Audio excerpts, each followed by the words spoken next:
Battle Training. Welcome to the most important class at UA High, All Might greeted loudly. Here you will learn the basics of being a pro hero and what it means to fight in the name of good. Today's lesson is battle training. A sadistic grin grew on Bakugo's face. He cracked his knuckles in anticipation even if his thoughts were still filled with unanswered questions. Shodo glanced back at Bakugo, silently hoping to get paired against him to fight him because of what he said yesterday. But one of the keys to being a hero is your costume. With a confident gesture towards the wall, multiple ports with numbers on them slid out of the wall.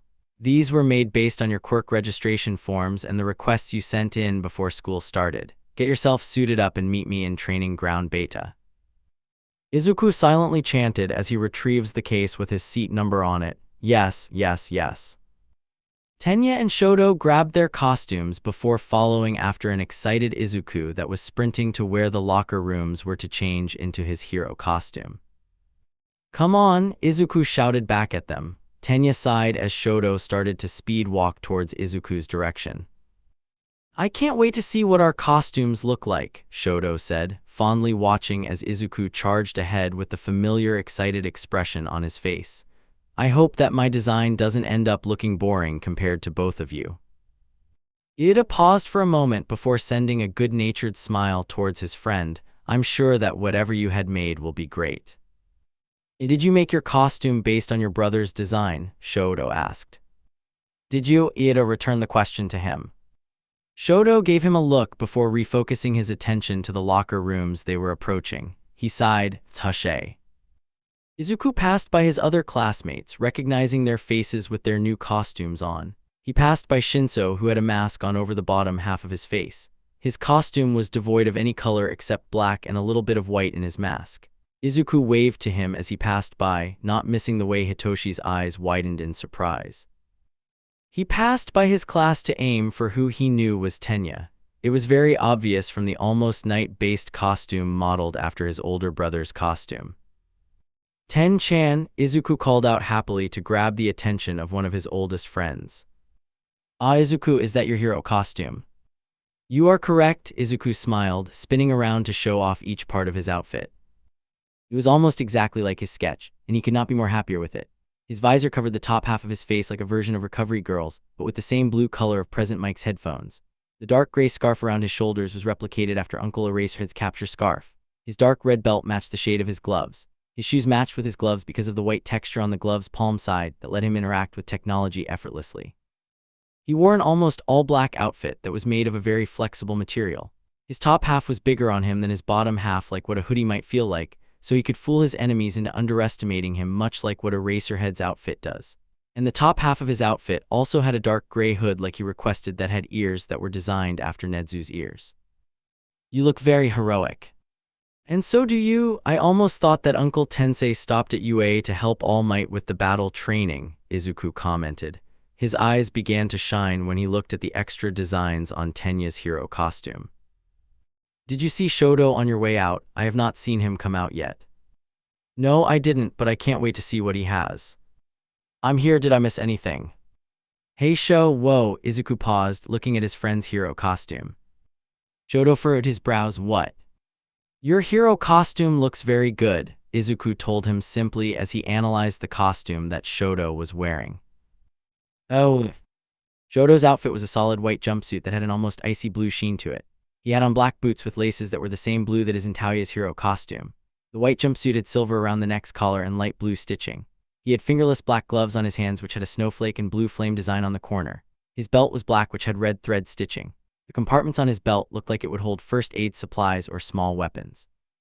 Tenya cleared his throat. Shodo, your costume looks amazing with all the stitch detailing, and I see each one of us had some inspiration for our hero costumes.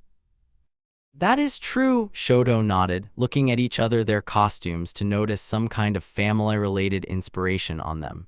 Izuku threw the hood over his curly hair proudly to show off the familiar set of ears on his head. All Might's laughter boomed, which got their attention back on track on the exercise that they were about to do. So shall we get started? Everyone settled into position. Izuku started at All Might, trying to pinpoint if he had made corrections to his lesson plan. All Might cleared his throat. Now that you are ready, it's time for combat training. Ida raised his hand. Sir, this is the fake city from our entrance exam, correct? Does that mean we are facing robots again? Not quite. All Might shook his head with his signature smile. I'm going to move you ahead. Most of the villain fights on news take place outdoors, but the most dastardly evildoers get taken down indoors. For this exercise, you will be splitting into 2 teams, the good guys and the bad guys. Then it's going to be a 2-on-2 indoor battle. All Might explains to the class, the situation is the villains have planted a nuclear missile in one of the floors of the building. The main objective for the hero team is to either secure the bomb inside the building or 2, restrain both of the villains inside. The main objective of the villain team is to restrain the heroes or protect the weapon. Time is limited. The villain and hero teams that are going against each other will be chosen by a random ballot. All Might paired each person off into teams of 2. Team A was Izuku and Uraraka. Team B was Fukama and Bakugo. Team C was Momo and Sierra. Team D was Aoyama and Ida. Team E was Ashido and Shaoji. Team F was Jiro and Kaminari. Team G was Takami and Asui. Team H was Hagakure and Ajiro. Team I was Kirishima and Koda. Team J was Shinso and Sade.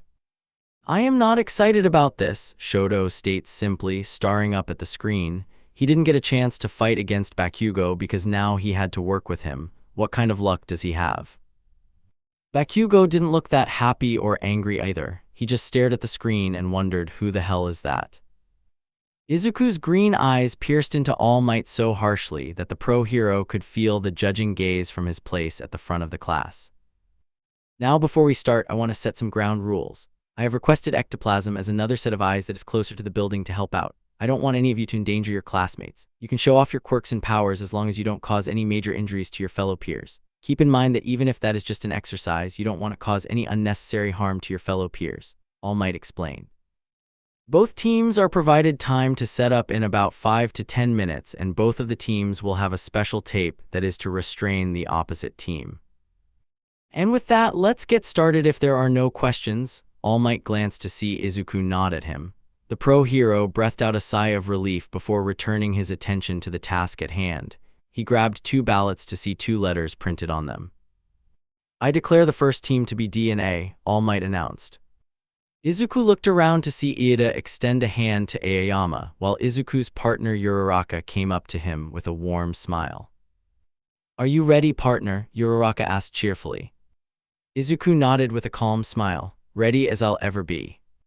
So what are you thinking? Uraraka asked, glancing up at the building. Izuku hummed, may I know more about your quirk so I can plan of both of our skill sets?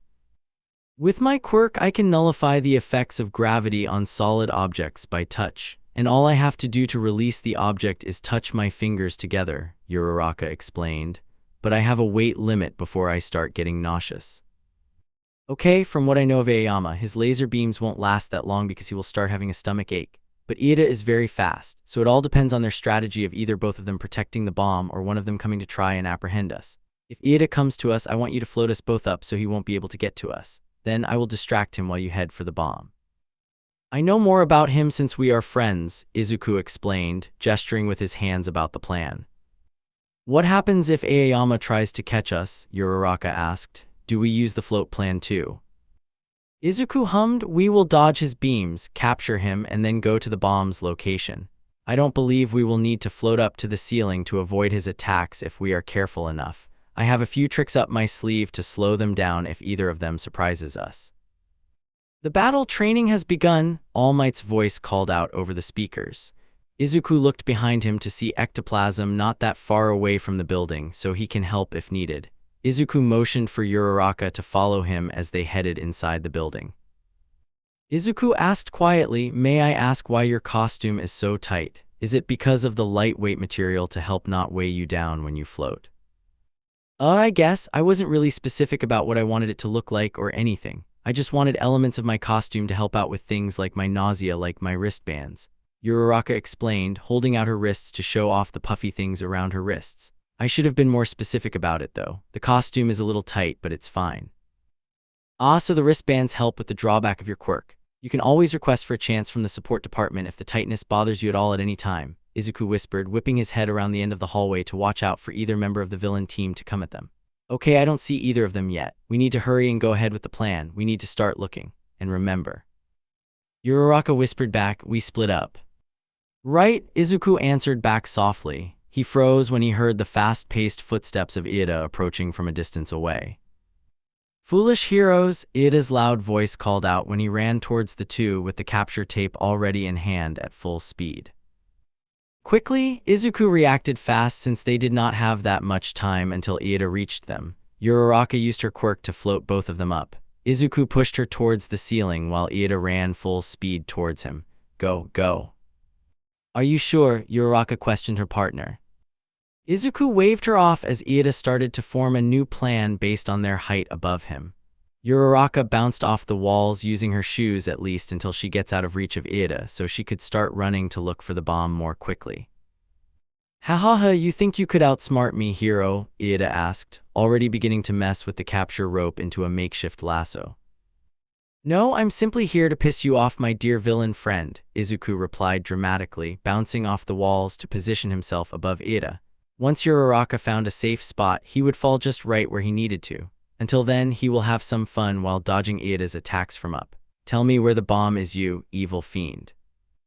Iida started to try and loop the makeshift lasso around Izuku's foot with varying degrees of failure.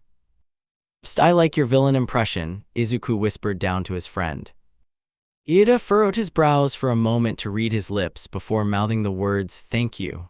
After that, he went right back into the attitude of the villain. And right when Iida starts back up his villain attitude, Izuku is released from Uraraka's quirk. Izuku launched his capture scarf towards the ceiling to hook onto something to slow down his fall. Iida didn't see it coming until Izuku was on his back already.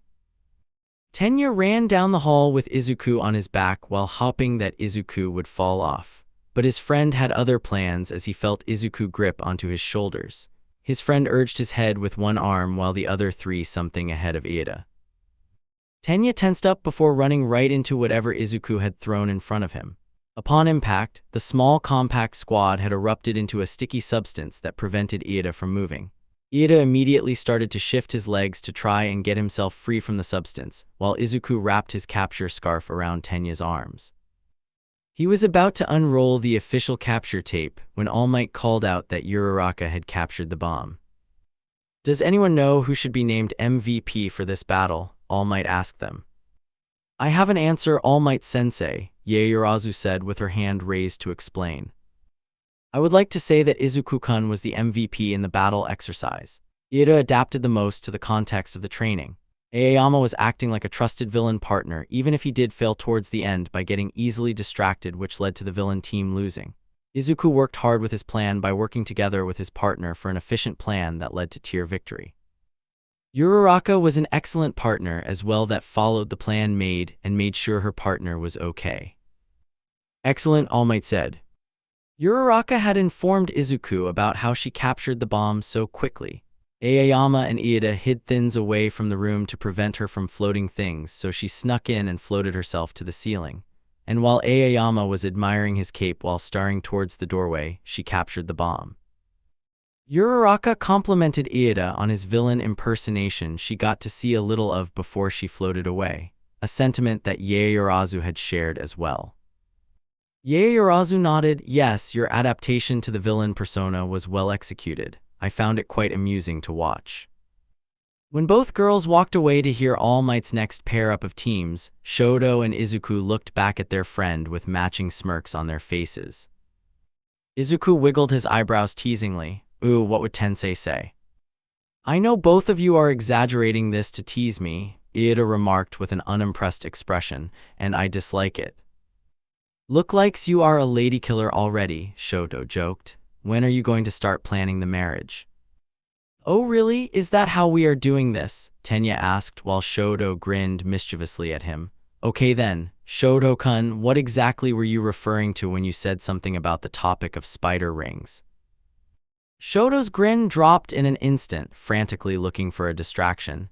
Izuku dropped the teasing in favor of switching the attention to Shodo. Shodo pointed near the front. Ooh, oh look, the next team is going. They won't start the exercise for another 5 minutes. Now, what were you saying? Iida questioned, folding his arms across his chest. I am also curious about it since you brought it up. What is it? Does it have something to do with Halloween? Because that is the only event I can link spider rings to, Izuku said, glancing back to see Gyro and Kaminari try to plan together. Shodo pursed his lips. Fine, I'll tell you, but you can't laugh at me. I was young and didn't know what it meant. Oh, now I'm even more curious, Izuku stated, shifting in his feet. Shodo took a deep breath, rubbing his hand over his face. You both know how my sperm donor ruined part of my life. Ida replied, of course, and he is in jail where he belongs. My dad took care of him, Izuku nodded, already familiar with what happened to him. He could hear his father laugh absent-mindedly about it sometimes when he looked at fire-related things, especially trash cans that were set on fire. He also tainted my perception of marriage, Shodo said. I thought it just led to something controlling. My mother tried to console me and say that he wasn't like that at the beginning, and then he just became consumed with greed to defeat All Might. But I couldn't help but think that because they got married, he turned out to be the person he was. It wasn't until we all got out that I started to learn about the truth. I started to learn more about those kinds of things because of my sister showing me movies that had romance in them, like cartoons and romantic comedies. She told me about how people love each other and want to get married. The difference between real love producing a marriage and an arranged quirk marriage that my parents went through, Shodo whispered to them, mindful to keep his voice down. Izuku took notice that both Shoji and Gyro were against each other in the next exercise, so they would not near them to hear their conversation with their quirks. She told me that when people love each other, they would seek out marriage to be bound to each other until death, Shodo explained, gesturing with his hands as he talked. So I was just like, oh, marriage is to keep the one you care for close to you that isn't related to you. I already knew there were rings involved, so I gave both of you spider rings at Halloween. Ida held up a hand. Wait, I remember the first time we spent Halloween that you gave Izuku a spider ring, but you didn't give me one. I did give you one. I gave you one the next Halloween because I only had one spider ring, Shodo argued back. It was orange too because you like orange juice. I don't remember that, Izuku said offhandedly, trying to think back to a moment where Shodo gave Ida a ring. It did remember Shodo trading him a piece of candy for a black spider ring. He thinks he still has it somewhere in his room because of the memories it held of Shodo's first actual Halloween. You gave a spider ring to me the following year without informing Izuku. Ida paused before slowly looking over to Shodo with a serious look on his face. But the teasing glint in his blue eyes gave away his true intentions. Was I the other man in the relationship? No, Shodo declared, only to cover his mouth since he didn't want to disrupt the class. Anyway, I learned over the years about actual romantic love and platonic love. So what does that make us now? Are we still your fiancés? Are we like super best friends? Are the spider rings kid version of promise rings or just a version of those best friend accessories? Izuku asked. Tenya's lips stretched into a small smile. Have you started planning the marriages already?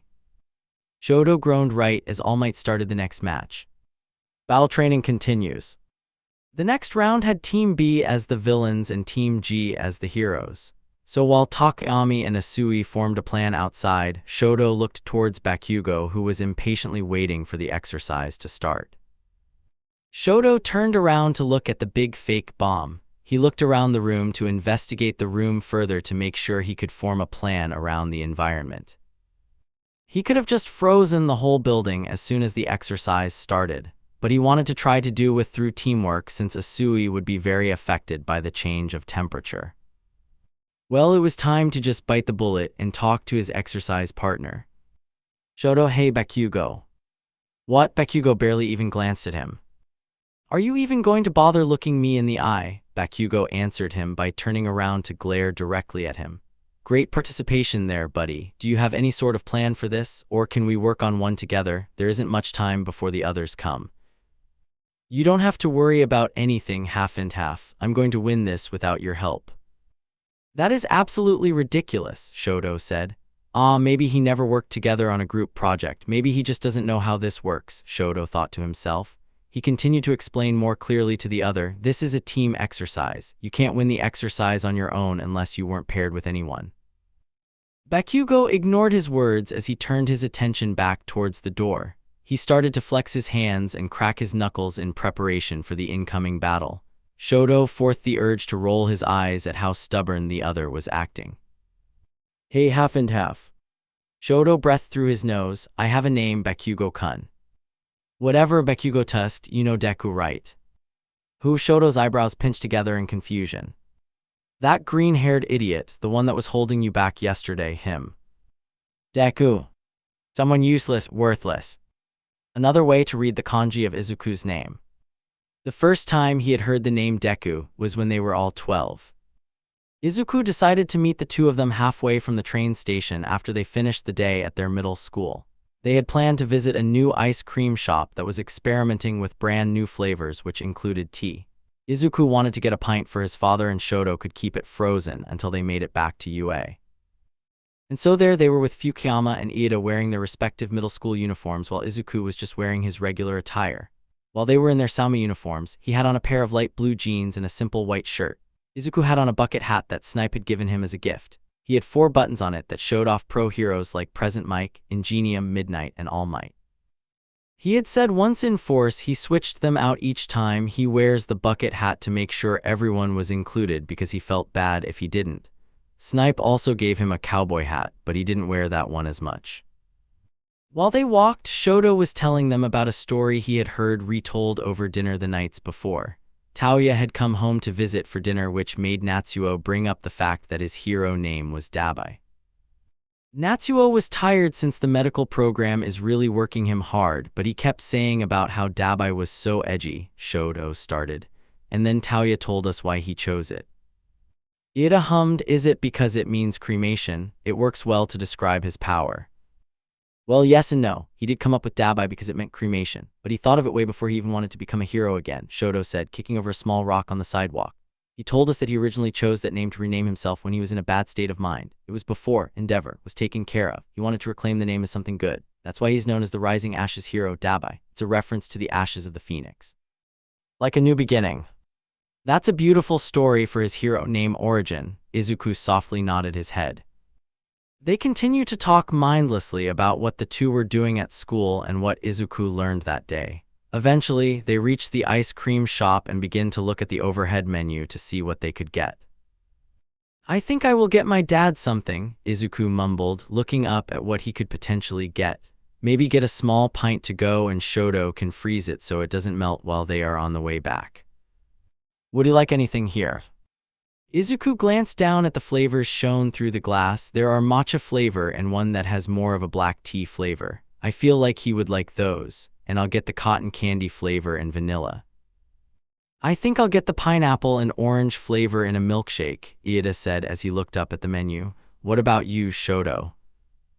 Shodo hummed. He surveyed the cold, glad to look at the ice cream in the tubs. I think I'll have a scoop of the sakura flavor and a scoop of red bean. I want to get one of those dipped waffle cones with it. They all ordered at the register with the worker right behind the counter who was very nice. She even brought up a charity that they were collecting donations for. So each of them donated about 500 yen towards the charity. And the bonus to that was having their names written done in kanji on small paper hearts to show how many people have donated on the far wall of the ice cream shop. They thought nothing of it as their names were displayed as they waited for each of their orders to be made. Hey dude, check it out. One of the other customers was looking at the wall while his companion was playing a game on their phone. One of the names is Deku, who would name their actual child useless. Shoto's face scrunched up in confusion, while Izuku froze in his talk with Iida. The customer shrugged, maybe the kid is quirkless or something. Dude, don't say that in public, his companion commented, not looking up from his phone. What? It's not like that dude is here or anything. Plus, it's not like quirkless people are still around. I bet that 20% of the population are just really old people by now. Shodo was slowly growing agitated by their words. He went to stand up from the table they were waiting at, but Izuku placed his hand over Shoto's left shoulder. Don't, Sho-chan, they aren't worth it. Shoto looked back at the two as they went to go order their ice cream. They had entered after the others had donated, so they didn't know that Izuku was the one they were poking fun at. Once their orders were ready, they thanked the worker and left calmly, even though Izuku's friends wanted to go back and truly educate the other two customers in the shop. Izuku starts to chuckle as they continue walking more slowly than they had before. You know, the main reason I want to become a hero is to make a difference. To make a difference so nobody has to worry about their quirk. The two of them shared a look as Izuku continued to walk slightly ahead of them. That's why I always go with my papa to the charity organization. He started to stop discrimination. When I hear their stories, I know I want to do something to help them, Izuku explained. The grin on his face never faltered as he continued to walk. The pint for his father was in a small bed in his left and his ice cream cone in his right. And I have never-ending support from all of you to achieve that. I don't have to care what anyone thinks of me. The two friends catch up to Izuku, who starts to slow down while his soft laughter continues. They both walk up to Izuku and notice his shaking shoulders, how his head is tilted down and that they can't see his face because of the hat he is wearing. They both look towards each other before hearing Izuku sniffle in the middle of a broken laugh. I don't know why I feel so bad. Izuku's head tilts up to the sky to reveal a soft smile while tears started to run down his cheeks. He ignored the cold feeling of melting ice cream dripping onto his wrist. Why do I hurt so bad? Others have to go through so much worse than I do. Izuku sniffles harshly, using the sleeve of his shirt to wipe at his tears by tilting his head down into his arm. Shodo breathed out, yeah. Shodo, Tenya whispered, yelled over to Shodo. All of their ice creams were slowly starting to melt down to their hands. Shodo frowned as he refroze the ice cream in everyone's hands, except for Tenya because his milkshake was fine. He looked back at Izuku, who was rubbing at his cheeks to dry the tears. Hell, I would have been one of them along with my siblings if you hadn't helped when we were young. Without you, I would not be living in the safe environment I am now. You already are helping out before you even become a pro hero. The charity organization is just one example of how you and Nezu are reaching out to others to help. And what about the future students of UA? You told us how you presented them with new ideas to use so that there will be more balance in the entrance exam, Tenya brought up with a smile. He patted Izuku's back with his right hand as they kept walking. You always find a way to help others because I know you, we know you. And we'll be there with you to help you out as a team and whatever you need, even if it might be illegal. Shodo. What? It's the truth. Shodo ends up taking a bite out of the ice cream in his cone. Izuku sniffles, starting to finally calm down to a point where he had no more tears in his eyes. Izuku took a lick of his own ice cream while Iida looked between Shodo's mouth and the ice cream. Tenya blinked. I still can't believe that you can just bite into the ice cream with your teeth without flinching. Everyone in the family can do it, except for Taoya, though he has sensitive teeth, Shodo states deadpan. Izuku started to laugh, ignoring the little sniffles that came through, although I've seen him fry an egg in his hand, season it and slurp it down. Izuku started to laugh more loudly as they walked. Iida chopped his arm through the air. That seems efficient. Shodo nodded before shrugging. It's not efficient when he thinks it's great to cook some popcorn for family movie night only to have popcorn and hot unpopped kernels hurling through the air. Natsuo keeps finding them everywhere in the living room still, lastly somewhere on the couch. Shodo took a chance to look back at Izuku, who was now wiping his faces clear of any tear tracks. His cheeks and eyes were still a bit red, but he wore a natural smile on his face again. He was just glad to bring the smile back on one of his best friend's face. Shodo's fell into a deadpan expression. He looked at Bakugo with cold, mismatched eyes. His name is not Deku, he is not useless, and you won't refer to my friend as such, Shodo sneered. His name is Izuku, remember it. Fine, whatever floats your boat, flag boy. Bakugo rolled his eyes before lowering his voice to a harsh whisper, mindful of the fact that the others would hear if they talked too loud. Is his family name Midoriya? Shodo's eyes widened slightly under his glare. What? Bakugo's red eyes narrowed from the recognition in Shodo's expression. The battle has begun. Heroes can now enter the building. Reminder, ectoplasm is nearby. All Might's commanding voice came over the speakers. This conversation isn't over. Now don't get in my way. I'll deal with the two on my own, Bakugo announced while running out the room. Shodo's right hand started to frost over with ice. How did Bakugo know? How did he find out? Even Shodo and Tenya didn't even get to know Izuku's last name until they were around 10 years old. It was still on his legal documents since Nezu didn't have a family name to give him, but they never used it. So how in the hell did Bakugo know that Izuku's family name was Midoriya? Shodo shook his head to refocus himself on his current task at hand. He had to get the room ready before the hero team showed up. So he started by giving the floor a thin layer of ice. He utilized the pillars to make huge ice walls behind them to make sure that the hero team couldn't hide behind the pillars or around them at all, which would force them into his sight so he could fight with them easily. He spiked the ice walls to make it look more intimidating, but the spikes weren't as sharp as he could make them because he didn't want to injure his fellow peers even if it was an exercise. I have a pretty tragic backstory. I'm perfect for this role if I think about it. Well, not much of my backstory is tragic, just a small bit of it, Shodo thought to himself. I guess I can just pretend to be a villain so I can fit into the role more as Iida had during his battle. Iida blinked at the screen. He saw that Bakugo had said something that set Shodo off before he had left. He glanced to the side to check in on the camera where Takami and Asui were steadily jogging down the hall together. Izuku, did you catch what Bakugo was saying? I think he said something with ku, so I think he was talking about you, Iida admitted to Izuku, who was too busy looking at his peers with an easygoing smile as he analyzed them head to toe. Izuku shrugged. I wasn't looking up when they started talking, so I couldn't read their lips. But it was likely he was talking about me or you to get on Shodo's nerves on purpose to throw him off. I am curious about what he said, though. Maybe we can ask him about it when he gets out. Yeah, Izuku grinned mischievously. He wouldn't dare keep something from his fiancée now, would he? Iida stifled a laugh while Izuku let his eyes wander to his peers again to calculate how well some of them would work together. Yaoyorozu and Shiro might work well together since both of them seem very respectful of each other. Yaoyorozu's quirk could make anything that could distract their enemies or that they could use against them in a fight, and Shiro's quirk was already just like the capture tape that was provided. Shaoji could scope out the building beforehand with his quirk to see where the others were located, and Ashido could use her acid quirk for many purposes like corrosive purposes or just to use for speed. Gyro seemed like she can handle the leadership role well. She could also scope the building out for the other team's location using her quirk. Kaminari could short-circuit the power in the building to throw the building into darkness or just use a small shock to tase the other team to allow for an easier capture. Hagakure could use her quirk for stealth while Ajiro could hold off the opposing team with his martial arts skill. Kirishima looked like he could work well with anyone. Koda would support his partner with all of his strength that he could handle. Sato and Shinso were a pair that could work well if they have a good strategy.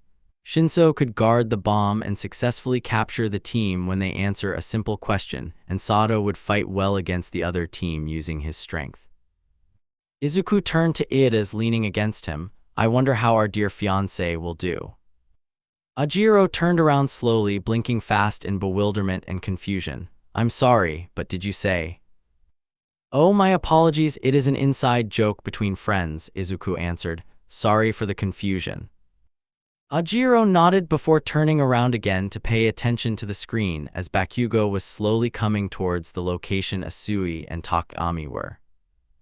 Takami stalked down the corridor. Asui, my loyal hero partner, where should we? I told you that you can call me Tsu, Tsuyu answered back. All right. Dark shadow popped up. Let's go take down the bad guys. Takami nodded solemnly. Indeed, we will stick to the plan. I will take care of Fukuyama and you will draw away Bakugo. Ribbit, yep, Tsuyu replied simply. The two of them pause in their walking when they hear angry stomping coming from behind them somehow. Takami swirled around to look behind them while Dark Shadow voiced out why he saw, "Here comes Bomb Boy." "Come here, you damn extras!" Bakugo yelled out, flexing his hands as he let loose some small explosions. Dark Shadow backed away from the incoming light while Takami got into a fighting stance in case Bakugo made a move against him. "Takami-kun, go on ahead, follow the plan," Tsuyu said while crouching low to the ground. "I'll deal with Bakugo-kun." "I want to see you try extra," Bakugo shouted out, moving forward fast and raising his arm to set off an explosion. Tsuyu backed up and jumped over him, drawing Bakugo's attention to her. "The villain persona oddly suits you, Kiro." "You trying to say I'm a villain?" "No, you just have a strong personality that not many people would like. You don't seem like you would be that popular since you always seem so mad," Tsuyu stated honestly while Takami took off in the direction that they were previously heading in. He just had to find where the bomb was. "Huh, what the hell?" Bakugo yelled out, his palms exploding in sparks with smoke starting to rise. Tsuyu took one glance down at his hands before jumping high in the opposite direction that Takayami had gone. Bakugo kept shouting as he sprinted after her. Takayami raced through the halls with dark shadow wrapped around him, ready to attack with Shodo were around the corner. He kept jogging through every hallway, making sure to keep his voice down as he talked to Dark Shadow about each move that they would take. If Fukuyama-kun was guarding the bomb, then he would use both his ice and fire to protect it, so they have to be ready to face the flame if they need to. After running up through 2 more floors, Takayami finally started to hear something other than the soft hum of the air vents above him. He heard soft packing and humming coming from down the hall. With a sharp intake of breath, Takayami turned on his earpiece to let Tsuyu know his location and where the bomb should be. "Tsuyu, come in." "Takayami-kun." "Yes, it appears that I might have found where the bomb is. It's on the 4th floor to my knowledge because I can hear movement from down the hall," Takayami whispered through the speaker. "Got it, Kiro," Tsuyu replied. Takayami nodded to himself before turning his attention back to the noise coming down the hallway. It sounded like Fukuyama was humming. Takayami crept down the hall slowly, not wanting to build attention to his footsteps in the echoing corridor. Suddenly, when he got closer, the humming turned into his classmates singing in a low, monotone voice, "London Bridge is falling down, falling down, falling down. London Bridge is falling down, my fair." Shodo paused in his song to tilt his head back to the entrance where Takayami was trying to creep in. "Ah, it seems a hero has come to foil our villainous plans." "Your reign of darkness shall not continue any longer," Takayami said. "Oh," Shodo dramatically pressed his fingers against his chest like he was clutching for invisible pearls. "And who is going to stop me?" "We are," Dark Shadow shouted with his shadowy arms extending out to grab at Shodo. The villain participant put up a tall ice shield to block the Shadow's attack. Takayami came running at him sideways to get to the bomb behind him since all he needed to do was touch it. Shodo stomped his foot to create a huge ice bubble wall around the fake bomb, careful not to touch the actual bomb. Takayami dropped into a fighting stance with Dark Shadow beside him. "Your ice tricks will not slow me down." "Less talking, more fighting." Shodo put both of his hands out to produce a small flame and a spike of ice on his palms. Takayami narrowed his eyes, heading straight towards the ice block Fukuyama had placed in front of him. Shodo watched his movements as the hero participant started to climb the ice shield with Dark Shadow hooking himself over the top of the shield. Shodo glared, then stomped his foot to raise himself on an ice pillar to be higher than Takayami. "Wanna try that again?" Shodo raised an eyebrow. Tsuyu is hiding from Bakugo, who was stomping down the hallways looking for her. She could hear the clinking of his boots colliding onto the hard floor. "Hopefully Takayami-kun is getting close to the bomb by now," Tsuyu thought to herself right as her earpiece crackled on. "Tsuyu, come in." Tsuyu pressed her hand against her earpiece to hear her partner, Takayami-kun. "Yes, it appears that I might have found where the bomb is. It's on the 4th floor to my knowledge because I can hear movement from down the hall," Takayami whispered through the speaker. "Come meet me here when you can." "Got it, Kiro," Tsuyu replied right as she heard a ding not that far behind her. She turned around to see Bakugo coming up the hallway with a cocky smirk on his face. "There you are, you think you could hide for that long?" Tsuyu shrugged. She rose to her feet in case she had to jump to dodge his blasts. Bakugo ran at her, causing her to jump, but he grabbed her ankle to force her back down to the ground. She fumbled to get out of his grip while he stalked forward towards her. Tsuyu steadied herself, jumping backward to get out of his range. "Hey, you see these gauntlets?" Bakugo asked tauntingly. "They can store up a lot of my sweat to make an even bigger explosion as soon as I pull." "Bakugo, you are not allowed to use your support item gauntlets in this exercise."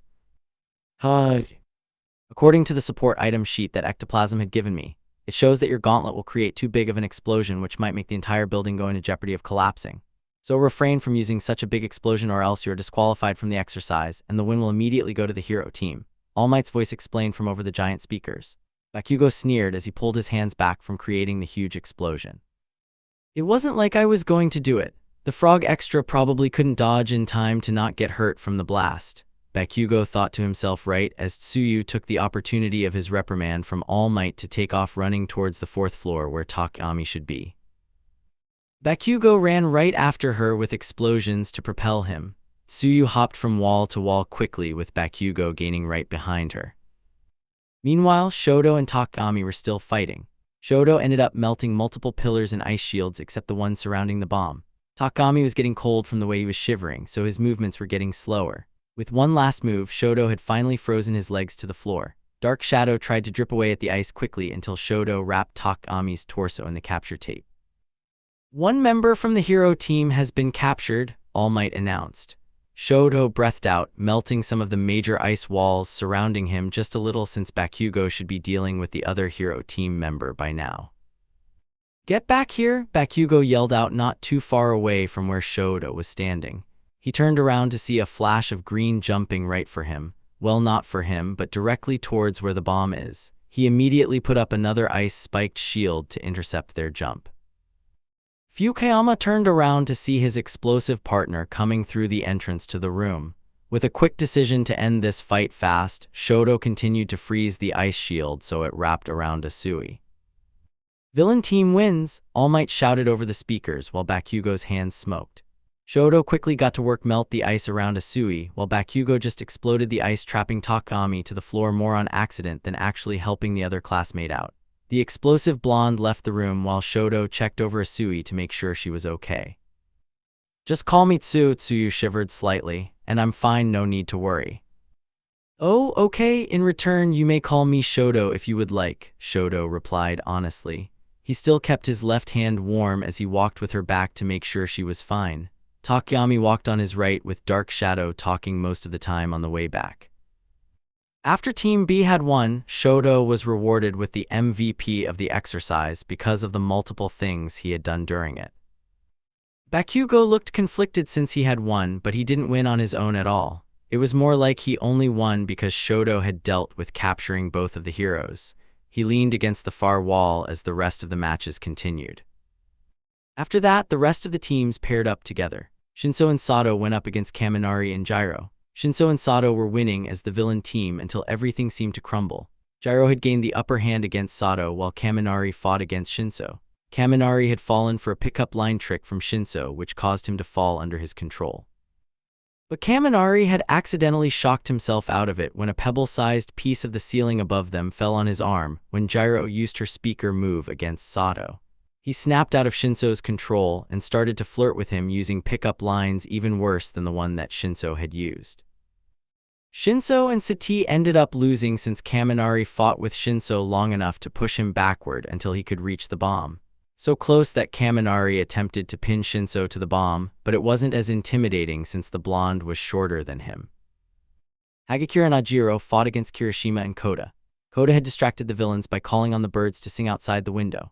It became even more distracting when birds were suddenly in the room with Hagakure and Ajiro. Kirishima snuck inside the room while they were trying to shoo their birds away. Koda ended up apologizing a lot to Ajiro in particular after he and Kirishima had won because the birds were pulling at his tail. Yaoyorozu and Shiro went up against Ashido and Shoji.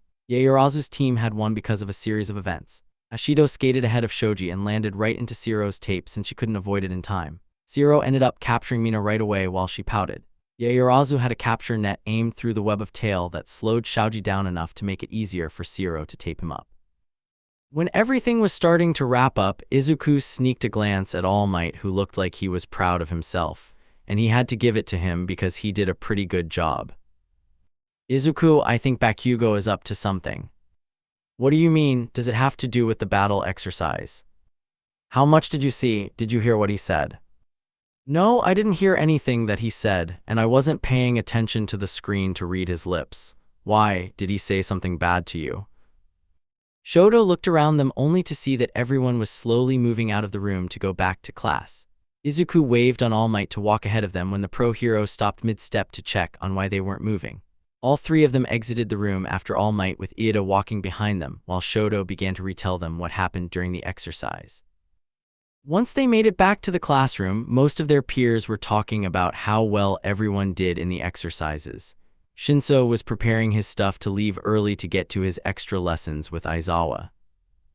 "Hello again, everyone," Izuku greeted cheerfully. He noted how Shinso was already heading to open the door with his bag and waved to him as well. "Bye, Shinso." "Dude, your battle was so intense," Kaminari complimented Shodo, before turning to the other two friends. "And your battle was so cool to watch even though it didn't feel that long." Izuku cleared his throat. Has anyone seen Bakugo?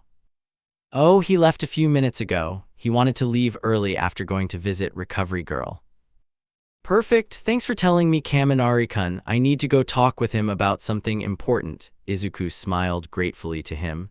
Kaminari felt a small bolt of fear run down his spine. Meet you two later, Izuku waved to both of his friends. Shodo and Tenya decided to stay behind as Izuku marched his way through the school to catch Bakugo. Thankfully, he caught him right as he was heading for the archway near the entrance. Izuku joyfully waved to the pale blonde. Bakugo-kun, slow down. I'll never get to talk to you if you keep walking away. Ha, Bakugo turned around. Oh, it's you. Yes, little old me, Izuku smiled tightly before clasping his hands together. Now, why exactly do you know my personal information? So your family name is Midoriya. Good, I was right then, Bakugo started, shoving his hands in his pockets. So you are adopted. Izuku tilted his head. That's a secret, and I don't just give away my secrets to anyone. You need to at least be a level 3 friend to start to learn my secrets. But somehow you know at least one already, even though I have only known you for a day at most. Could you tell me why exactly you know my family name?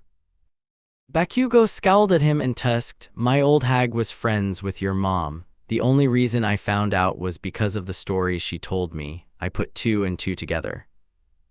Izuku blinked in surprise. Someone knew who his mother was, someone who knows what his mother was like, someone who could probably answer some of his questions about them. Maybe they could answer questions about why his birth father gave him up at the school gates in the first place. Wait, since someone knows about him, would this cause trouble? Are you done now? Bakugo asked, irritated. Izuku slowly nodded his head, still stunned by the information. Bakugo had already begun to walk away without an answer to his question. Izuku studied at his hunched body language for a few moments before turning back around to Yue. Aizawa had his arms folded as he looked up towards the tree branch that Shinso was currently hanging from. Not so easy as you thought now, is it?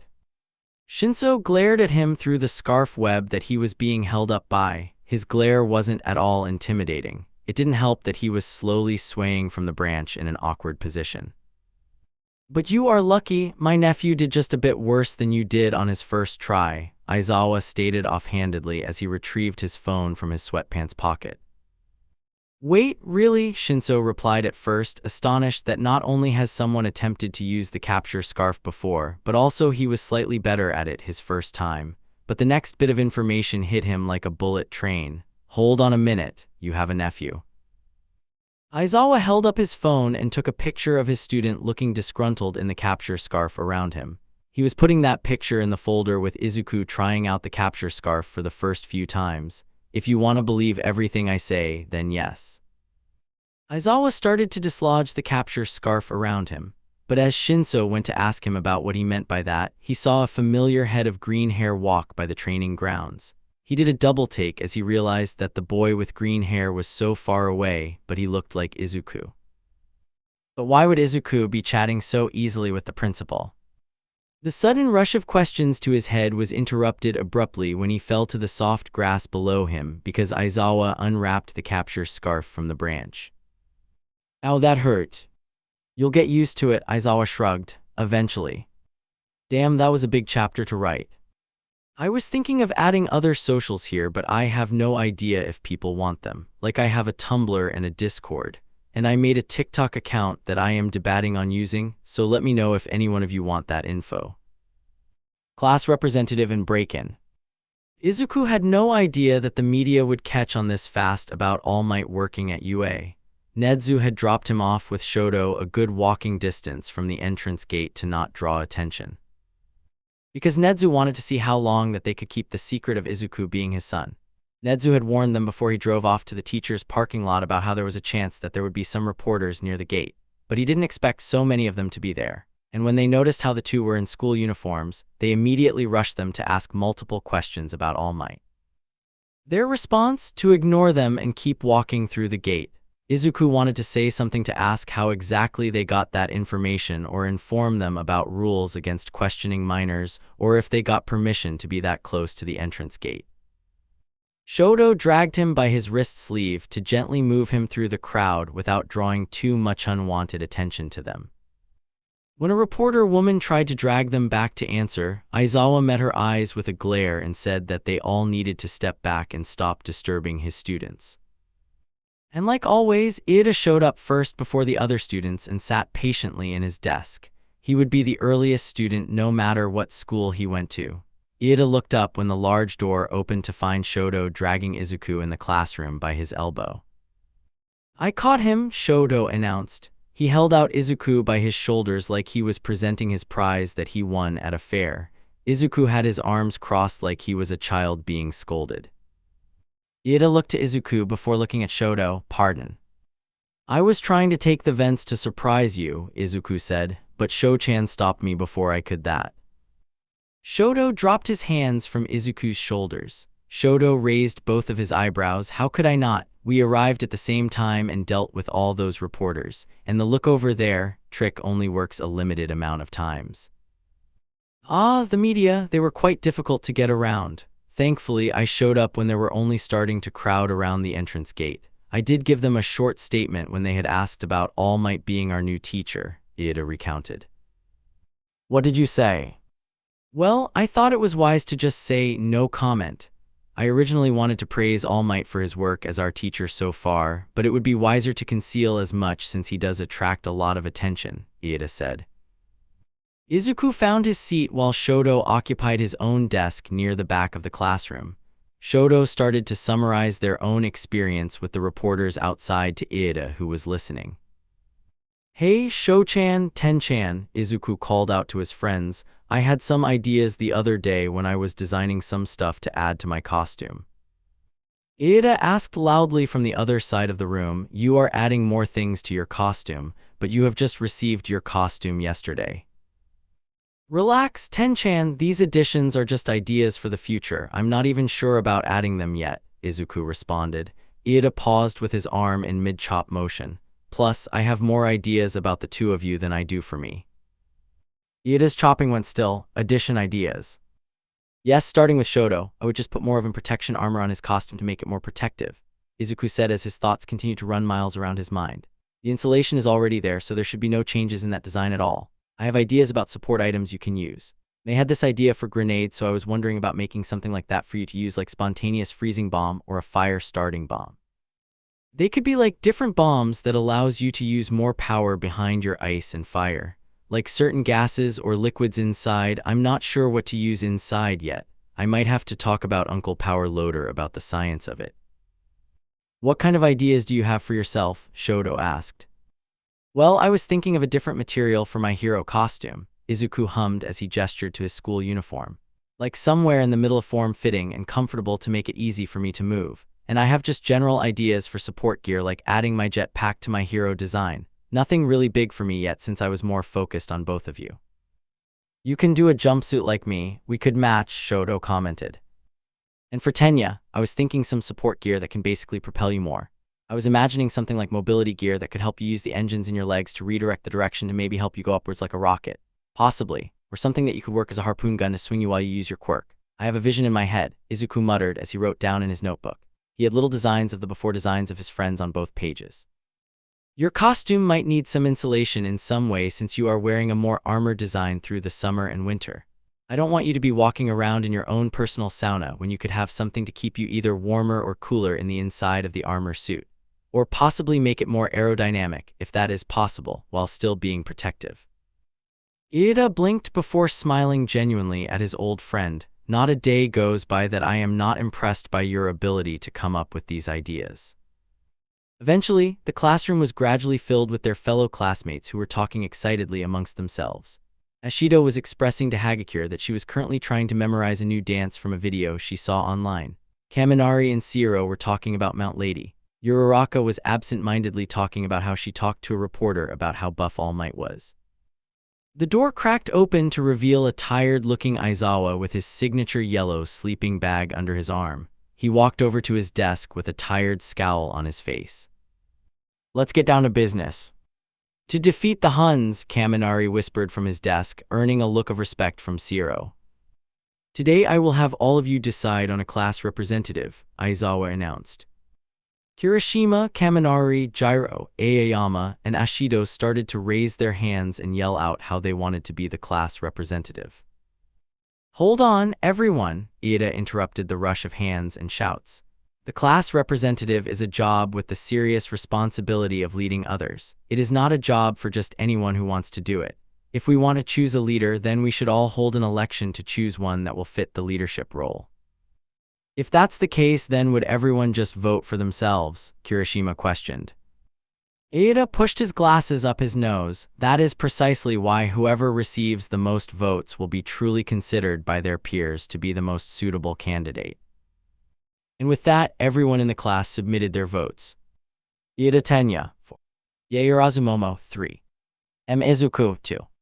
Bakugo Katsuki, 1. Hagakure Toru, 1. Hey.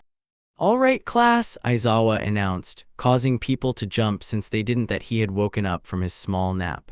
Iida, you will be class representative with Yaoyorozu as the vice representative. I am grateful for this chance to show my leadership skills to the best of my ability. Thank you, Iida chopped his hands through the air respectively. Thank you for the support. I'm truly grateful for this opportunity, Yaoyorozu thanked while some of the girls whispered their cheers for her. I'm glad you won, Ten-chan, Izuku grinned. Just so you know, if you didn't already, I voted for you. I did as well, Shodo admitted as they walked together to the lunchroom. Why? Iida questioned. I voted for Izuku because I fully thought he would be capable than me of being president of the class. Izuku felt touched by the sentiment. Awa Ten-chan. I feel like you are more suited to be class dad, Shodo gestured over to Izuku. Izuku would be more like the cool uncle that knows everyone and can get favors from almost anyone. Izuku froze with his hand poised over his heart to slowly turn his head to Shodo. He raised his pointer finger to argue with him when Shodo met his gaze. Am I wrong? If you aren't doing that, you would be plotting world domination or something similar. Izuku opened his mouth to retort but ending up closing it. You know what? That is actually pretty accurate. Shinso walked behind the three with the knowledge that he also voted for the tall blue-haired teen. He just felt like Iida looked the most responsible out of everyone in the class. He held back from voting for the green-haired vent kid since he didn't really know much about who he is. Shinso still doesn't know why the teen was walking with the principal like they were old friends. When the three entered the cafeteria, they joined behind Uraraka, who was waiting in the lunch line. Izuku waved to Monoma, who looked momentarily surprised that the other was waving before returning the gesture. Hi guys, hey class president, Uraraka greets them when they get in line behind her. Izuku cleared his throat. Uraraka, can you tell Iida that he deserves the spot? Of course you deserve the spot. I voted for you for a reason, Uraraka commented towards Iida. Iida quickly calmed down from his small worries after both Shodo and Izuku, with the help of Uraraka, reassured him that he was right for the position. The four of them were still waiting in the long line when Iida started to talk about what his brother the day before. From the way you talk, it sounds like you grew up rich, Uraraka said. Izuku bit back a laugh while Iida looked mildly confused at her comment. Is it that obvious from what I say? Shodo shrugged. You talk very formally in a nice way, but not that many people talk the way you normally do. It's not a bad thing though. Do I have to incorporate more common slang into my vocabulary? Iida questioned. I don't think that's what she meant, Ten-chan, Izuku declared. Uraraka waved her hands through the air. It's not. I apologize. I did not mean it to make it sound like I was making fun of the way you talked. I was just pointing out how you spoke really elegantly. I take no offense, Iida waved off her worries. I was merely confused for a moment with your statement, but I must come clean to you as a trusted peer. I am part of the Iida family. My brother is Ingenium. Uraraka looked interested while Iida explained a bit more about his background to her. But when Shodo was ordering an order of cold soba, Izuku suddenly remembered something that he had left behind. Oh wait, I forgot I brought my lunch today. It should be back in the classroom. Izuku looked over his shoulder. Shodo replied, go on ahead, we'll pick out the table and wait for you there. Are you going to take your alternative route? Iida questioned with an eyebrow raise. Yep. Iida sighed. Very well, but be careful. I am, most of the time, Izuku called backpack to them as he had already started to walk backwards. He waved to them before twisting around to head off towards the vents. Uraraka blinked as she watched him speed walk away in a direction that she knows didn't lead to the classroom unless Izuku knew a separate route. What do you mean by alternative route? No need to worry about it, let's go find a table and wait for him to come back, Shodo concluded as he took the tray from Lunch Rush who added a bit of vegetables off to the side for him. Izuku was back in the vents with his bento in front of him while he crawled through the vents with relative ease. It took no time at all to get back to the classroom while avoiding any other crowds so students walking down the halls to get to the lunch hall. While he was just passing through the vents above the hallway, an alarm started going off. Izuku's eyebrows shot up when he recognized the sound. That's the alarm, someone's broken in through the gate, Izuku whispered to himself. I need to go somewhere safe. Izuku looked behind him to debate on backing up to go towards where the usual emergency route would be for the students. He bit his lips before looking straight ahead of him again. The regular route would take more turns, but I could just head straight to the principal's office into the safe room, he thought to himself as he continued to crawl forward. He could only imagine how freaked out the students inside the cafeteria were. I'm sure Iida has it under control, Izuku whispered to reassure himself as he continued to make his way to Nezu's office. He continued to crawl trough the vents, trying to not make any noise in case there was anyone in the hallway. He barely made it past the Class 1B homeroom when he noticed a figure inside the room.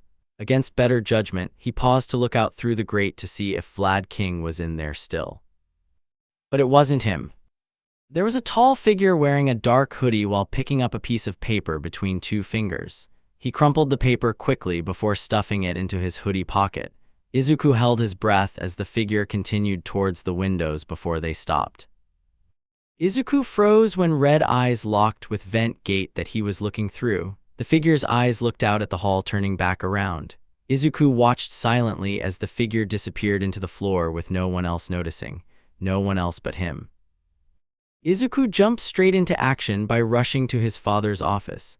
He stopped trying to be quiet as he rushed down the metal walls of the vents, sliding through until he finally was close to Nezu's office. When he got closer to the office, he heard several staff's voices inside discussing with Nezu. The media broke in. Nezu's voice chimes in while Izuku was steadily growing closer. The school's defense system was destroyed, allowing them inside. The security cameras had unfortunately gone down for a few minutes before I could reset them back to normal. Midnight spoke up. All of the students were in a panic. You should have seen the cafeteria until Iida stepped in to alarm them that it was just the media. Izuku's bento knocked against the grate, drawing everyone's attention to him. Little mouse, there you are, Nezu said, unsurprised that Izuku was near. He hopped off his chair to help take off the grate to allow his adopted son to stand up. President Mike lowered his glasses. Are you okay?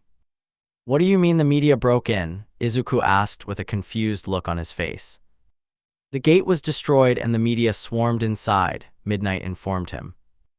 Green eyes flickered to the office door and the vents behind him. He thought back to the figure in the classroom, so a reporter was inside. No, we made sure none of them got inside. Izuku started to breathe unsteadily, gripping tightly onto the bento in his hands. Nezu placed his paw against his son's leg to calm him down. He softly questioned, Izuku, what did you see? I went back to the classroom to get my bento that I brought, but I went through the vents because I didn't want to run into anyone else in the halls when they were going to lunch. Izuku breathed in and out before continuing. I was in the vents when the alarm happened and there was someone in one of the classrooms. Aizawa stared. Which one? It was the Class 1B homeroom. I saw him steal a piece of paper before escaping using a transportation quirk. He was in a hoodie, so I couldn't see much of his face, Izuku replied while gripping into his bento. Izuku swallowed. Their eyes were really red though. I could feel their eyes right on me, but I know that they couldn't have seen me through the grate. At least I hoped they didn't.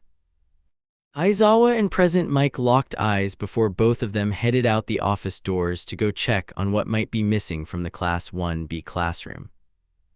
Izuku started at the door as his mind began a race with thoughts. The racing thoughts became mumbling. The media wouldn't be able to make it through the gate because of the security system. None of the media coverage that I know of have any kind of quirk that could completely sector the system just like that, so it must have been an outsider's quirk. The press couldn't have done it even if they are desperate for a statement about Uncle Might being here. Okay, Izuku, calm down and collect your thoughts. Midnight and myself will be in here while the other two search the classroom for anything suspicious. Enjoy your lunch since you are here safe, Nezu said, leading Izuku to sit at his desk so he could eat his bento comfortably. Izuku looked down at his opened bento to look at the disheveled mess of food that got mixed up in the vent traveling. He looked at his father with a hint of hesitance in his eyes. Papa, will be fine, right? Yes, I believe so. This school is made to be a safe place for everyone.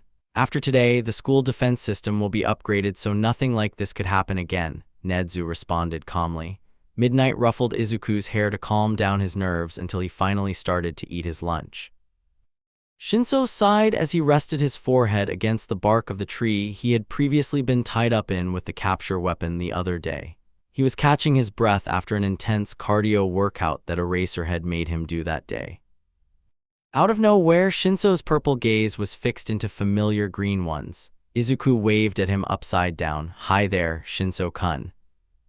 Shinso jerked away from the tree. Have you started work on your quirk yet? Izuku tilted his head. He was acting like he didn't just pop out of the tree like a character from Alice in Wonderland. He was hanging onto a branch with his legs and just swinging lightly like he didn't have a care in the world. I can help you if you need it. How could you help? Shinso asked. He wasn't being condescending, he was just honestly curious about what Izuku could do. Well, first off, I can also give you some advice on fighting since I have been doing the standard training you have been doing for many years now. Izuku answered cheerfully. He bent up towards the branch that he was hanging onto. Shinso watched as Izuku climbed down the tree efficiently and effortlessly to the ground. Shinso stared at him with eyes filled with disbelief. Really? Izuku looked him up and down with a knowing glint in his eyes. He gestured to the red marks on his ankles. Have you gotten tied up in the scarf yet? Oh, Shinso breathed out. Apparently Izuku wasn't lying. Next, I can give you my own analysis on your quirk and how you could utilize it even more through support gear. Izuku explained, gesturing with his hands through the air as he drew pictures in the air. For example, artificial vocal cords that can mimic someone else's voice for you to use. It could also be used as a gas mask and regular voice distorter. It could replace the mask you have right now. I could also give some tips on strength training. Shinso blinked back at the excited looking. He looked down at the lean form of the other teen. How can I trust you to give me tips on strength training? With all the strength training I have been doing, I can probably lift you up like a princess, Izuku replied easily. Shinso bikes back a small laugh. I'll like to see you try. Okay. Shinso's eyes went wide as his feet left the ground. Whoa. The smaller teen had lifted the purple-haired boy into his arms in a princess hold. Shinso, he thrown his arms to loop around the other's shoulders to make sure he didn't fall on his butt if the other let go. But a few moments had passed when Shinso had noticed that the other was not budging. I can only hold one person at a time, but I have been working on it to be able to hold two at least on average. Strength training have been more recent compared to my other training, Izuku commented. But look, I can bounce a bit too. Okay, I get it. You can put me down now, Shinso said while his eyes went red from the embarrassment at being lifted so easily from the ground. Izuku laughed and spun Shinso around once before setting him back on the ground. It didn't take any more convincing to let Shinso agree to Izuku's help. Yeah, the USJ is going to come in either 2 or 3 huge chapters. That will start next chapter. How are you liking the story so far? Come and chat, ask me stuff, send stuff, go to my Discord server if you want that about this fic and other ones I wrote. Tumblr https://www.tumblr.com/blog/passingghostfriend. Discord https://discord gg/d8stofdz. USJ Part 1. Yesterday, after Izuku was finishing up eating, Present Mike and Eraserhead came back into the office to talk about what they could find. Unfortunately, they couldn't find anything missing from the desk even after asking Vlad King. It seemed like the person who broke in wrote it down so there wouldn't be any obvious evidence left behind. Vlad King also mentioned how the picture frame with him and his dog was moved a bit from its original position. Izuku still remembers Midnight's calming presence next to him as he focused on trying to finish his bento while his father talked to his two uncles' teachers about what the figure could have stolen. They must have written something down, but we don't have any clue what they would have taken, Eraserhead recounted, breathing out heavily. It couldn't be anything like an assignment because that is just dumb. It must have been the class schedule that they most likely wanted. Present Mike leaned on the wall. Based on my guess, they wanted to take Class 1B's schedule for something. It could be something to do with All Might, or it could be something to do with the Class 1B students' quirks. I see, Nezu folded his paws under his chin. The logical answer to this is to learn more about All Might. For example, he is scheduled for something one day with the hero class. They could find the perfect opportunity to either strike the school in an attack against the students or a possible attack in the city while All Might is busy with classes. The last answer I can come up with is finding out where he is so they could go after him. That was yesterday. Nezu's plan for today was to push back Class 1B's hero rescue training with All Might in case that they were trying to target someone in the class specifically for quirk. As for Class 1A's hero rescue training, it was still scheduled for today. Nezu reassured Izuku of multiple ways that he is preventing something big from happening that morning on the car ride to the school. Nezu had already informed all of the staff, including All Might, about the break-in after Izuku had returned to class. Nezu recounts that he called Tensei's agency to help out with any villain work today so that All Might didn't feel obligated to rush out and help the public. Sir Night-Eye had confirmed he would keep an eye on him so that the #1 hero doesn't neglect his duties as a teacher. He also informs Izuku of the USJ's security system technology, so he would feel so on edge about the situation. And to get rid of any worries he had left, Nezu told him that he had requested Power Loader to make a small track device that would help him send a signal back to the school without any network required. He should have it all ready to go back to school. When you get there, just stop by his lab before heading to your classroom. It should be a clip so it could fit easily on your costume, Nezu explained, pressing the elongated stilts on his pedals to speed past another car. Izuku watched as Nezu's fur fluff up when they hit a pothole in the road. All Might could still be out by this time of day, but he should be there as soon as the rescue training starts. If he is not on time, he will have to face me afterward, Nezu promised. I'm still worried about what might happen, Izuku piped up from the passenger seat. His grip tightened on the seatbelt around his waist. It could have been a fluke, or they might be planning for something in the future like the sports fest or something. Who knows how long he was in there before I passed by the classroom. Nezu navigated through the lanes. I understand that you are worried. It's a perfectly natural human response to what happened yesterday. The feelings of uncertainty since my mind is filled with questions of what if because of what you saw. But I assure you that I would not willingly let any harm happen to you. And I am sure that if anything does happen, we will be prepared for it. Izuku's shoes squeaked against the hallway tiles as he ran to Power Loader's lab to get the little device that will soothe his worries. He slid open the door to the lab. His eyes landed on the pro hero who was working at his desk surrounded by blueprints. There were tools on the wall, and it looked like half-finished or half-started inventions were on the other side of the room. Izuku would get the money that they were all because of May. Izuku walked in right as Power Loader swiveled his chair to face him. Morning, I finished up the little tracker that Nezu commissioned. Power Loader picked it up from his desk to show it off to him. Izuku stepped closer just to see the black device up close. It was disguised as a mini fidget cube with a clip to adjust to pockets easily. Here it is. It is a fully functional device that will steadily be sending a signal back to Nezu's computer. I already gave him the numbers to track so he could already set it up on his computer monitor. Why does it look like a fidget cube? I'm not complaining though. Izuku played with the little switches on the side of the cube.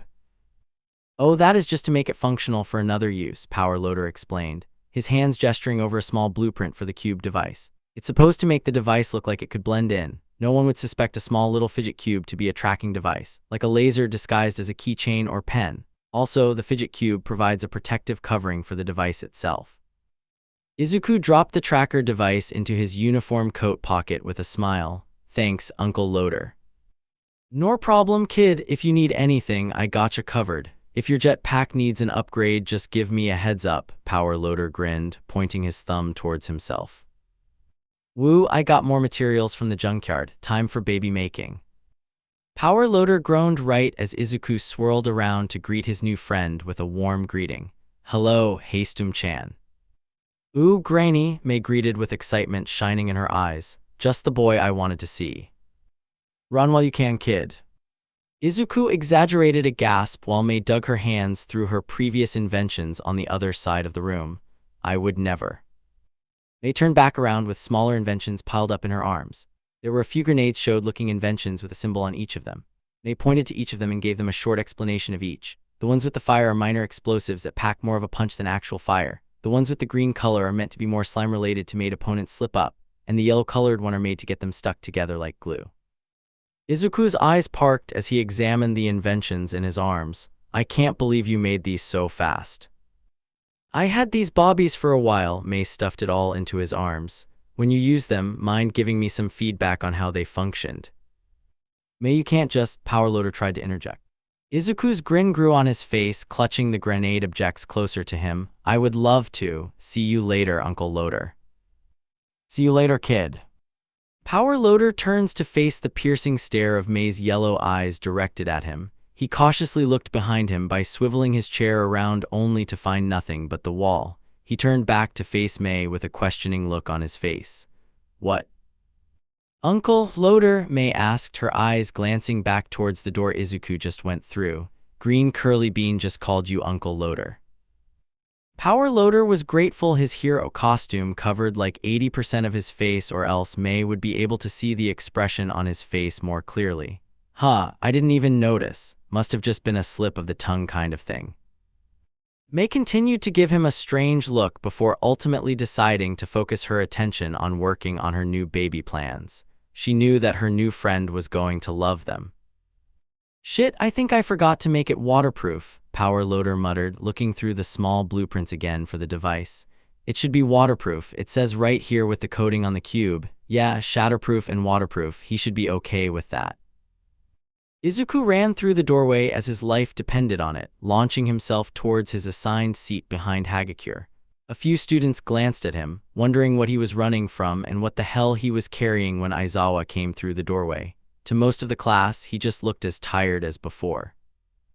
But Izuku hid a smile since he knows that Aizawa was fried before Izuku had run into him on the way to class.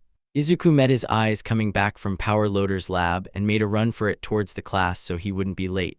Aizawa was keeping up behind him before he slid across the floor around a corner. But he was just happy he made it to class on time and before his homeroom teacher as well. Bakugo was sitting at his desk with a clear view of Izuku right in front of him. His red eyes sharpened as he paid more attention to his blank notebook page in front of him instead of the loud conversations around him. He had finally told his old hag about how Midoriya Izuku was in class. He told her about the information he had gathered, about how Izuku doesn't use his last name and how he is adopted.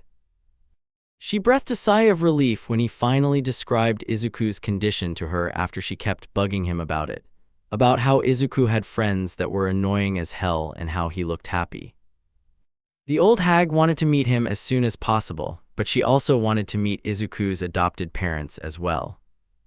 During one of their classes before lunch, when their pro-hero teacher had to leave for a few minutes to collect something from the faculty room, Bakugo poked Izuku in the shoulder to draw his attention. When Izuku turned around, Bakugo told him straightforward, "Hey, my old hag wants to meet you and whoever is in charge of you or whatever." Izuku blinked in mild confusion. What? She wants to meet you, Bakugo reiterated. Izuku's eyebrows furrowed. Who is your old hag again? Bakugo gritted his teeth. My mom. Why do you call your mother that? Izuku backtracked when he saw how irritable Bakugo was becoming. Never mind, it must be a nickname or something. So, okay, after today we could set a time and place to meet up together. I'll have to talk to my dad about it as well to get him on board with the idea, Izuku replied, taking out his phone quickly to exchange numbers while the teacher was still gone. And we have to trade numbers to plan this accordingly. After that, Bakugo stayed mostly quiet as the classes continued until lunchtime. When it was time for lunch, Izuku rushed to pull aside his friends to inform them of what happened the day before.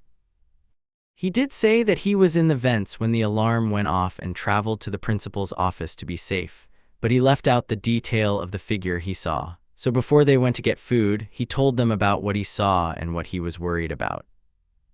So not only was the break-in an actual break-in, but also there is a possibility that they got the hero class schedule, which includes our lesson off campus today. Yep, Izuku answered. Shodo sighed, his right hand coming up to his forehead to cool him down. It is only a possibility, it is not confirmed yet, but if something happens, I want you to do something specific, Tenya, Izuku directed at Iida. What is it? Iida questioned. Shodo watched from the sidelines since he didn't get any specific instructions yet. I need you to run and get help from the teachers at school. Run to Papa if you have to. Iida's eyes widened, his arms chopping through the air effortlessly. I couldn't possibly do that. I can't leave you two behind or my class of peers. I couldn't leave anyone behind.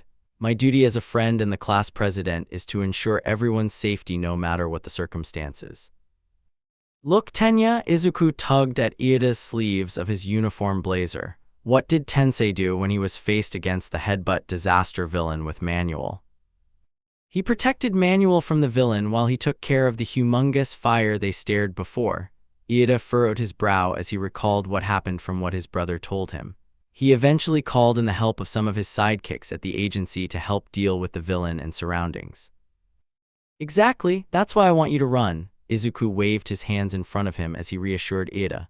Not to abandon us if anything dangerous were to happen. It's just for you to run and get help from the pro heroes. You are the fastest out of everyone in the class, so I know you will get help sooner than anyone else could. Iida frowned momentarily. All right, I will do so only if the circumstances call for it. Do I have any specific instructions? Shodo asked curiously. It will honestly depend on which plan I fall back on. Shodo raised an eyebrow. Plan. Plans, plural, Izuku admitted. I went through any situation I could think of that could happen today if there was a break-in. In each one, I would want Iida to run and get help so we would not be there for so long. When he gets help, we will have more help to overpower any villains that might be there. So what kind of help do I be in each one? Well, it all depends on how it goes down. The numbers of villains can vary and we never know what their quirks could be. Izuku started to ramble as they slowly made their way to the cafeteria, way behind everyone else. But when it all goes down, I want to stick together. No matter if we get separated, we have to find a way back. Shodo hummed in agreement, because we have each other's back. Exactly, and when Iida comes back with more help, we reform into our trio. Izuku stated cheerfully before dragging his friends to lunch rush. They finished their meals quickly, preparing for what might come next. Izuku stood next to Shodo with his hero costume on. He clipped on the tracking device to his red belt along with the multiple prototype grenade inventions that Mei had given to him to test. Alright, single file line. Izuku called out, wait, class president. Yes, Iida looked back towards Izuku, which caused more of Class 1A to talk amongst themselves through loud whispers.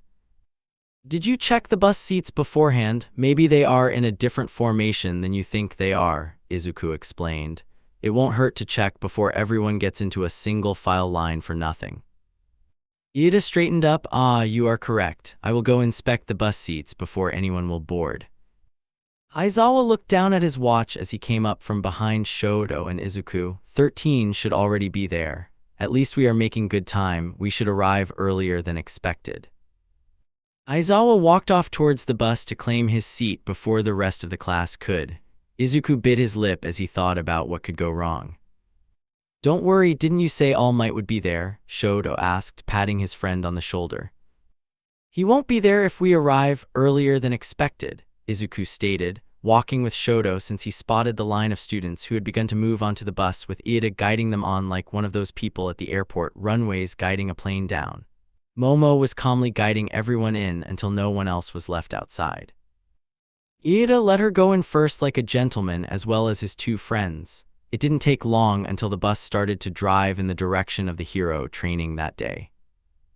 Izuku took in a deep breath to calm himself as they became farther and farther away from UA. Iida and Shodo star by Izuku when they got on the bus.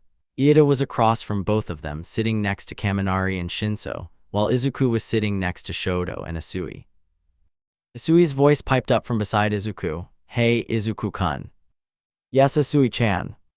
You can just call me Tsu, Tsuyu retorted. Izuku corrected himself. Alright then, what is it, Tsu? I have noticed that you know the school grounds quite well, Tsuyu states, putting her finger on her chin as she surveyed Izuku's face. Izuku blinked, his expression not giving away anything. What makes you say that? Dude, you showed up to our first day of class using the air vents, Kaminari spoke up. Maybe it's his quirk, like he can see through walls or something like that, since Mr. Mysterious hasn't shown off it to us yet, Kirishima spoke up happily. I won't tell you my quirk just yet. It's a special secret that I will only share when the time is right, Izuku replied, clasping his hands together. What I do remember is what he did at the quirk assessment. Izuku, do you mind showing off some of your analysis skills? Shiro asked. Shinso turned his eyes away from the window to fix his never-ending stare towards Izuku. Yeah, I've been wondering about that, Mina commented from her seat. Izuku rubbed at the back of his neck. Well, I haven't quite finished everyone's detailed analysis just yet, but I can give you a little information I have already gathered in more of a broad term. Dude, that would be awesome, Kirishima said. Okay, I will start with you, Kirishima. Kirishima straightened up nervously while Izuku studied him. From what I noticed about your quirk so far, it is perfect for offense and defense. Your skin hardens into a perfect shield to protect civilians and the right tool for a fight against a villain. Kirishima replies, holding up his arm to harden his skin. Wow, I always thought that my quirk wasn't flashy enough to be a pro-hero material. It doesn't matter if your quirk is flashy or if it could make you more popular. What matters is your ability to use your quirk to save, Izuku explained. The rest of the bus ride consisted of mostly everyone listening to Izuku giving a few people some quirk advice like Kirishima and Momo. Aoyama listened thoroughly with his signature smile on his face.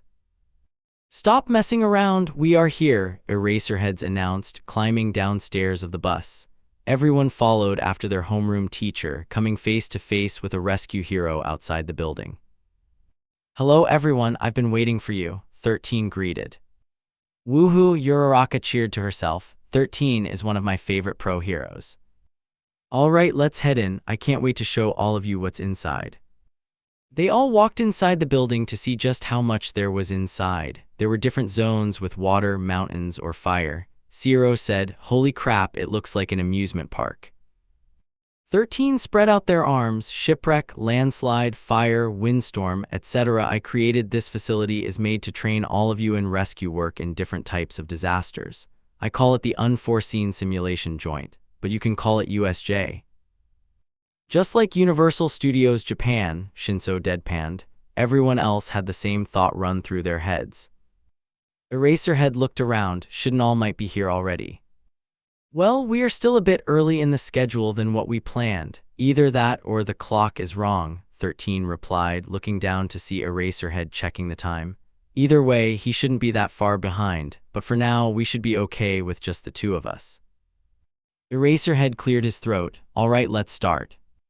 13 clapped their hands together. Before we start, I have a few things to say. While 13 was explaining their quirk, Izuku looked back to the door, feeling an uneasy rumble in his stomach. Iida noticed the look on his face and nudged his hand to draw back his attention. Are you all right? Iida asked quietly. Shodo glanced back at them before turning his gaze towards their teachers again, but slowly he started to inch backward to read them. You should be paying attention, Shodo, Iida whispered his reprimand. We already know 13's quirk, Shodo mumbled back, going to stand next to Izuku. He looked down to see his friend start to fumble with a fidget cube that was attached to his belt.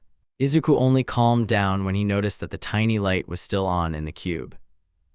They all listened in on 13 give a speech on how Eraserhead's assessment test and All Might's combat training have prepared them for this.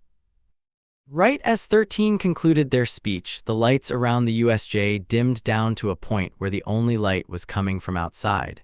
Izuku turned to Iida sharply as all of them watched as a portal began to form near the fountain in the middle of the joint. Izuku looked to his friend, Iida. Don't worry, I know the plan, Iida nodded back at him, slowly moving back towards the door. His pace picked up once Izuku turned back around. He could hear the hurried steps.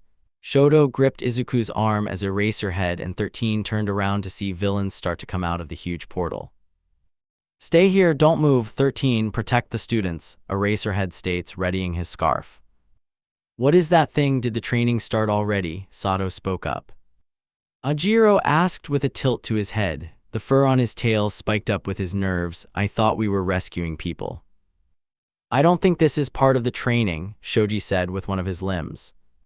Stay back, Eraserhead ordered, pulling his goggles onto his face to protect his eyes. He pulled back his hair quickly as he explained, "This is real. Those are real villains." The portal began growing wider, letting out a huge crowd of villains. Izuku froze at the sight of one villain that had an exposed brain step out from the portal. Shodo pursed his lips. The alarm sensors aren't being triggered. These villains must have a quirk that is masking their presence. They are fools for trespassing, but they must have thought it out. Shodo. What is it? Remember what I told you, Izuku said, staring out to see what he guessed was the leader. The man was covered in disembodied hands with the exposed brain villain right next to him. I think that the break-in yesterday, they took the schedule as I thought. Eraserhead noticed they might be jamming our regular communication. Kaminari, try contacting the school using your quirk. Kaminari nodded. Yes sir, got it. I'll leave it to you, 13, Eraserhead stated, immediately running down the stairs to take out the first 3 villains waiting for him. When everyone was starting to evacuate with 13, the portal villain appeared before them. Izuku stiffened, looking behind the villain to try and find Iida. Shodo pulled him back behind 13, who was blocking the children from the villain.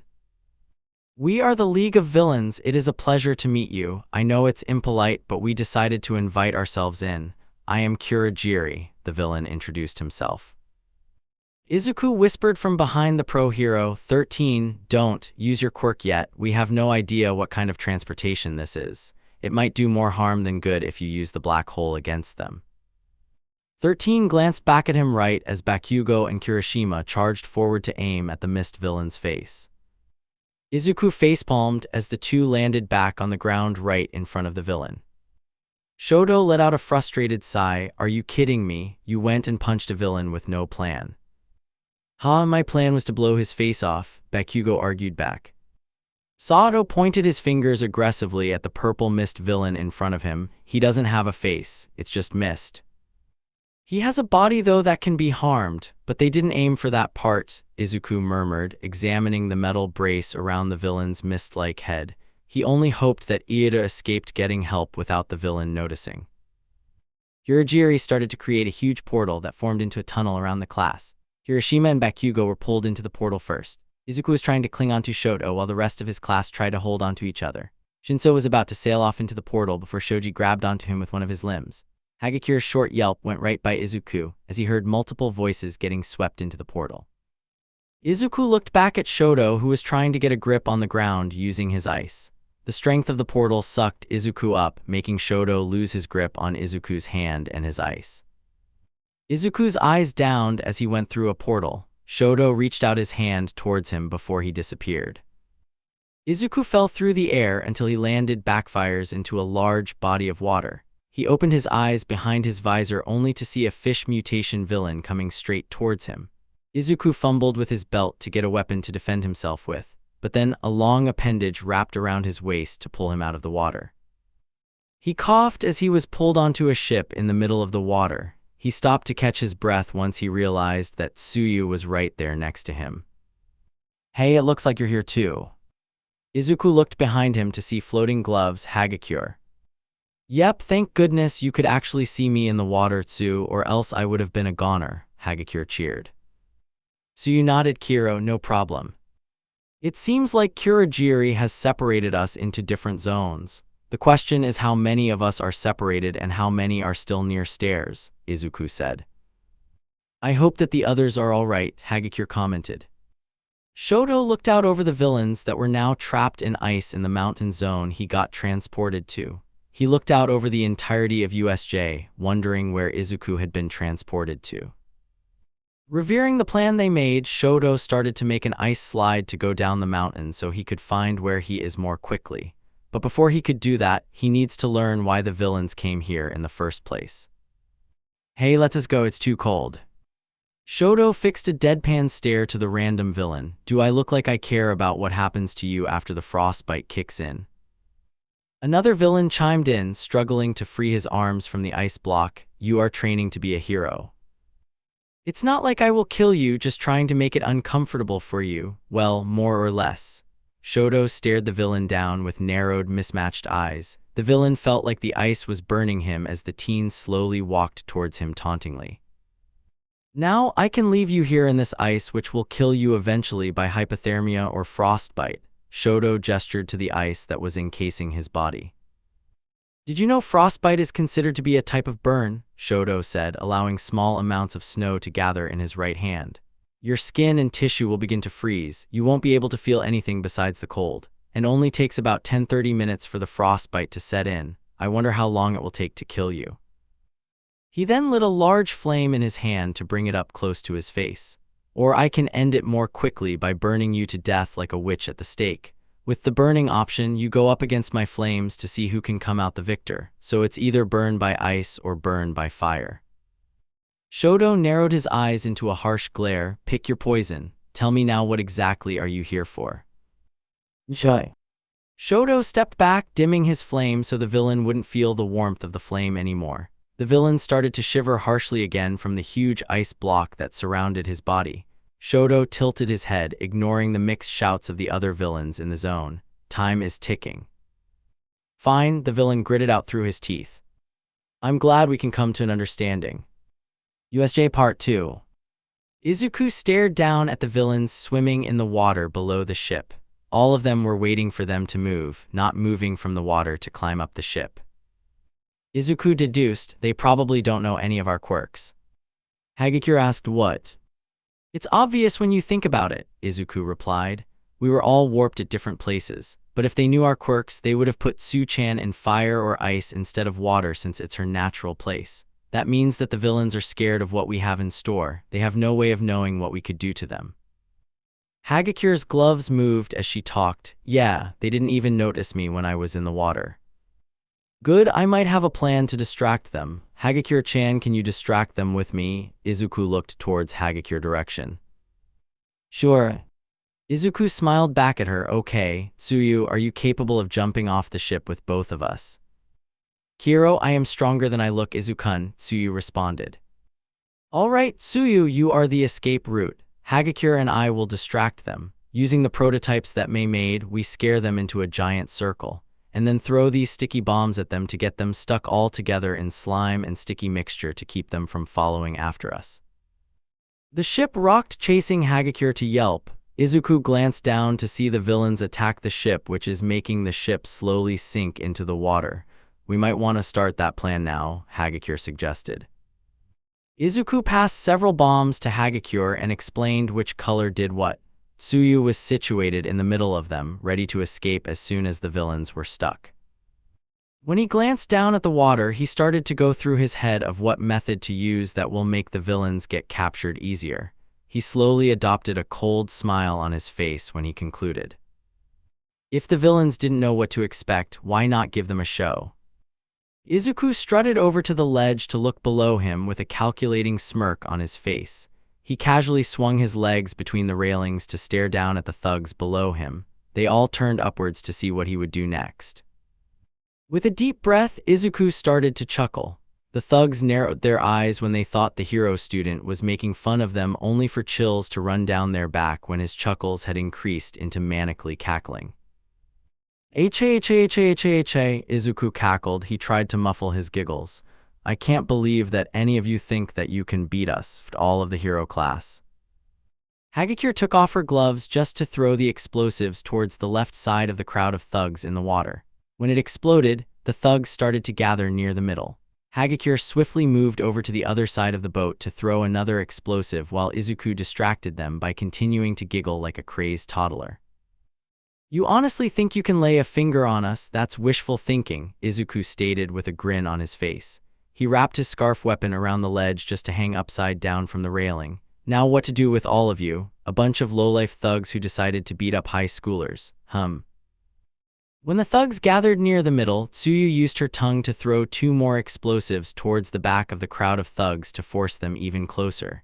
Izuku slowly stopped his cackling to stare hard down at the soaking wet thugs below him. Hagakure and Tsuyu stepped up to the railing. Hagakure had put her gloves back on to show off 3 prototype bombs in her grip. Tsuyu had several wrapped in her tongue. Izuku smiled at all of them, waving by twiddling his fingers at them right as the girls threw all of the bombs at them. The thugs yelled out as they were covered by slime, which got even stickier as they moved closer together until all of them were stuck together. Tsuyu wrapped her arms around her classmates before jumping right off the boat. Hagakure cheered as they jumped away from the protesting thugs. Right at that moment, Izuku noticed the light on his tracker was off. Oh, that can't be good. Back at UA.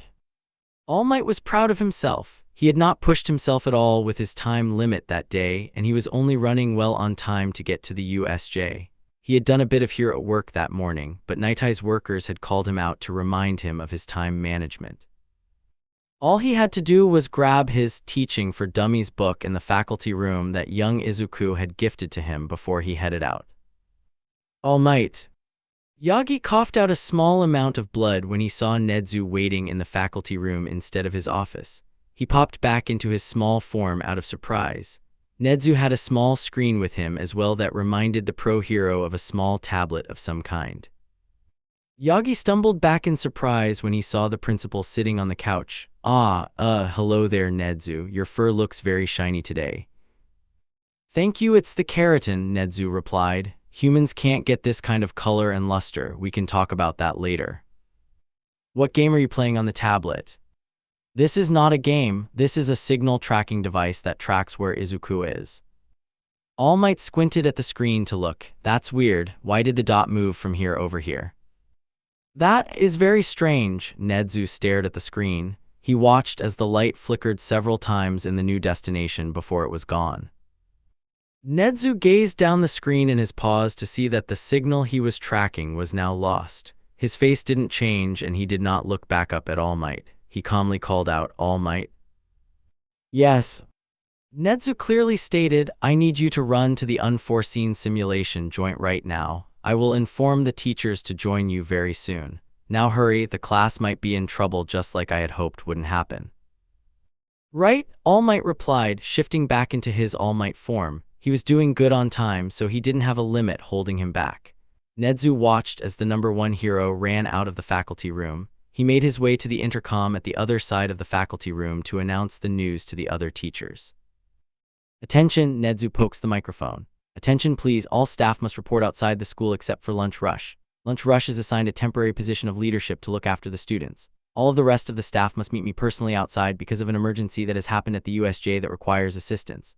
Third years, look after the underclassmen while the teachers are away. This time will be used for academic study hall. Good day. After the announcement was taken care of, Nezu went ahead and speed-dialed Detective Tsukachi to send policemen straight to the USJ right away. He strutted down the hallway as fast as he could until one of Ectoplasm's clones stopped right in front of him.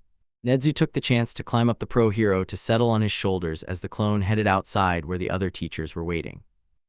Lunch Rush and the third-year students will be fine, and if they needed help, some heroes or sidekicks nearby will be called in. Back to All Might, the hero was currently sprinting as fast he could towards the USJ. Eventually, when he was halfway there, he encountered Iida. All Might stopped in front of the teen to slow him down. Young Iida, why are you out here? All Might Sensei, the USJ is under attack, Iida announced. Just as we feared, All Might said. Well done, young Iida, we must hurry to the USJ to help your classmates. Iida tried to protest. What about the other teachers? I must inform them of the trouble. Trust me, they already know. They are on the way as we speak, All Might reassured. Now let's run. All Might charged forward into a sprint. Iida looked between All Might and the path to the school until he decided to follow after All Might. 13 was currently staring down the Kurogiri, watching for any move that the villain did. The students were behind them, looking out at the plaza. Everyone was worried about their classmates that were warped away. Sato was packing back and forth with his hands ruffled into his brown hair. Mina was with Siro as they looked out into the open area of the USJ, keeping an eye out for anything. Kurogiri's gaze never left them. His back was facing the only exit of the USJ. Uraraka approached 13 from behind to tell her something important that she has noticed. Uraraka pursed her lips. She whispered low, I don't think Iida got warped away, and he is not with us either. he could have gotten out to get help before they noticed. I hope he has, 13 stated honestly back to her quietly without looking back to not cause any suspicion. They have known that boy for a long time, not as long as Izuku. They know that Iida is just as fast as his brother, maybe even faster. He would get help in no time at all. What in the hell is Izuku doing? Shoji states with his mouth limb. He flexed his limbs to create a new pair of eyes and ears. 13 glanced behind them to see Nezu's son approaching the villain like he could manipulate them into being his new friend with knives in his hands. The staff decides to take a second bus after All Might since they won, be fast enough as the #1 hero to rush to the USJ. Lunch Rush was left behind to watch over the school. Get on the bus, Midnight called out, swinging herself over the stairs to get in the vehicle as soon as she could. Hisashi followed in after her quickly, taking his seat as the driver. Nezu gave him a calculated look. Do whatever you need to do to get to the USJ as fast as you can. Present Mike smirks sharply. On it, hang on to something. Midnight, who has carpooled with Aizawa and Yamada many times before, knew exactly where this was headed. She threw herself against the corner facing the front. Her hands immediately found the edges of her seat to clench tightly. Many other members of the staff noticed her reaction and immediately fixed themselves into their chosen seats. Nezu had his paws placed on his knees, swinging his legs as the bus roared to life. Recovery Girl was clutching her cane for dear life. Ectoplasm slid over in his seat, using his legs to prop himself further into the back of his seat. Vlad King looked into the window and widened his eyes. Curb, curb. Power Loader let out a high-pitched yelp as he went airborne like the rest of the staff for a few seconds. Nezu looked calm. Well, as calm as he can be when he was in the air for a solid second more than the rest of the staff. Cementos looked over to Midnight. How do you deal with this? Don't ask me. He weaves through traffic, easily going 80 miles per hour to avoid the morning rush, Midnight answered back, clinging onto the window with her palm. All the while, Nezu was peacefully sliding back and forth in his seat while swinging his legs like Hisashi's driving did not affect him whatsoever. You're so cool, Eraserhead, Shigaraki commented as their teacher was slammed into the ground. Izuku's teeth clenched when he saw his uncle being hurt by the huge inhuman villain that the leader was commanding. He could see that his arm was broken and his elbow looked worse for wear. Stay here, I need to help, Izuku said, taking 2 knives out of his multitude of pockets on his belt. When I distract both of the villains away from Eraserhead, please get him out of there, okay? Wait, it's too dangerous, Hagakure protested. Her gloves twiddled in the air too. Danger hasn't stopped me before and I won't let it stop me now. Izuku narrowed his eyes towards the red gaze behind the disembodied hand. Tsuyu, could you throw me please, towards the monster's back if possible? Tsuyu hesitated for a moment before Izuku gave her a pleading look. She gave in as she wrapped her tongue around his waist. He was quickly catapulted through the air at the Namu while the villain was distracted by the underground pro-hero. Izuku immediately went to work with the Namu. He would not let any lesson from his papa go to waste. Izuku stabbed both of his knives through the eyes of the Namu. While Namu screeched, Izuku looped his capture scarf around the monster's neck to pull him back from his spot on Eraserhead. The Namu didn't stumble until Izuku pulled one of his knives out of their eyes to stab directly into their exposed brain. The Namu screamed, backing up from the pro-hero to focus their arms to swipe at the teenager on its back. Izuku pulled his knives back from their insert points only to rest about them in the Namu's brain again. He noticed how the monster already was regenerating his eyes quickly, which made Izuku form a new method. He dodged an arm swipe from the Namu to stick a taser directly into the frontal lobe of the monster's brain. The Namu twitched, their arms stopping for a moment. At that moment, Izuku used another prototype bomb from Mei, the last sticky one he had. He jumped backward from the Namu's neck to throw the sticky bomb at the Namu's arms. It would not hold for very long at all, but at least the monster was off his uncle. He stabbed his knives through the Namu's brain again just to slow his descent to the ground. He twisted the blade before pulling them out harshly with no hesitance. Izuku stumbled when he landed on the ground, noticing how the regeneration took a longer time to heal his brain. He glanced towards Tsuyu and Hagakure, who were swimming away from their spot so the villain wouldn't see them. Izuku turned to Shigaraki with his knife still slick from the fluids of the Namu's brain. His eyes traveled down to his shoes and his expression changed. Time to manipulate the villain. Wow, Izuku commented with a happy tone. He walked up to him, stopping at the side of Eraserhead. This would be the first time I have seen quirkless villains make a move. I have heard of a few quirkless vigilantes or villains, but not one of them has even tried to break into a hero school. Consider me impressed. Shigaraki looked back at his Namu that was still regenerating and then shot back to stare at the smiling teenager that just stabbed it. He blinked behind the hand in confusion once he realized what the teen had said. What? Izuku tilted his head innocently. Oh, are you not quirkless? Of course not. Have you not paid attention to your teacher's elbow? Ah, Izuku looked down at his teacher's elbow. The skin looked like it chipped off. So you shoes, don't they feel cramped? No, Shigaraki glared at him. Aizawa twisted his head from the ground, grunting in pain to make sure that the villain was in his eyesight just in case he reached out towards his nephew. Stop distracting me, NPC. Izuku raised a brow like he was challenging him. Then why do you have a quirk? What? Shigaraki asked. He looked confused while flexing his fingers. He fixed his eyes on the Namu who was awaiting his order silently, his arms cracking the sticky substance holding their arms behind their back. I mean, it might just be your feet like a special case, or that the whole extra toe joint thing is just a chance instead of an actual diagnosis. But people with quirks almost always have a black sole while the quirkless have white soles on their shoes, Izuku said, gesturing down at the soles on his shoes. I was simply asking because of those circumstances. Shigaraki glanced down at his shoes, nodding the white. What are you getting at? The soles of your shoes, they are the same as mine, Izuku smiled knowingly, sticking out his foot to show his shoe more clearly to him. The soles made specifically for quirkless people to point them out of a crowd. Ha, even same color as well. Wait, you're quirkless? How the hell did you even get in here? Shigaraki questioned with wide red eyes behind the disembodied hand on his face. Ah, don't tell me you are discriminatory, Izuku tusked. He shook his head. Now that won't do. To answer your question, through hard work with training my body and mind. All of this talk about making a society without heroes for people like you and others to not suffer anymore, yet you are being discriminatory towards me. That wasn't, Shigaraki interjected then groaned.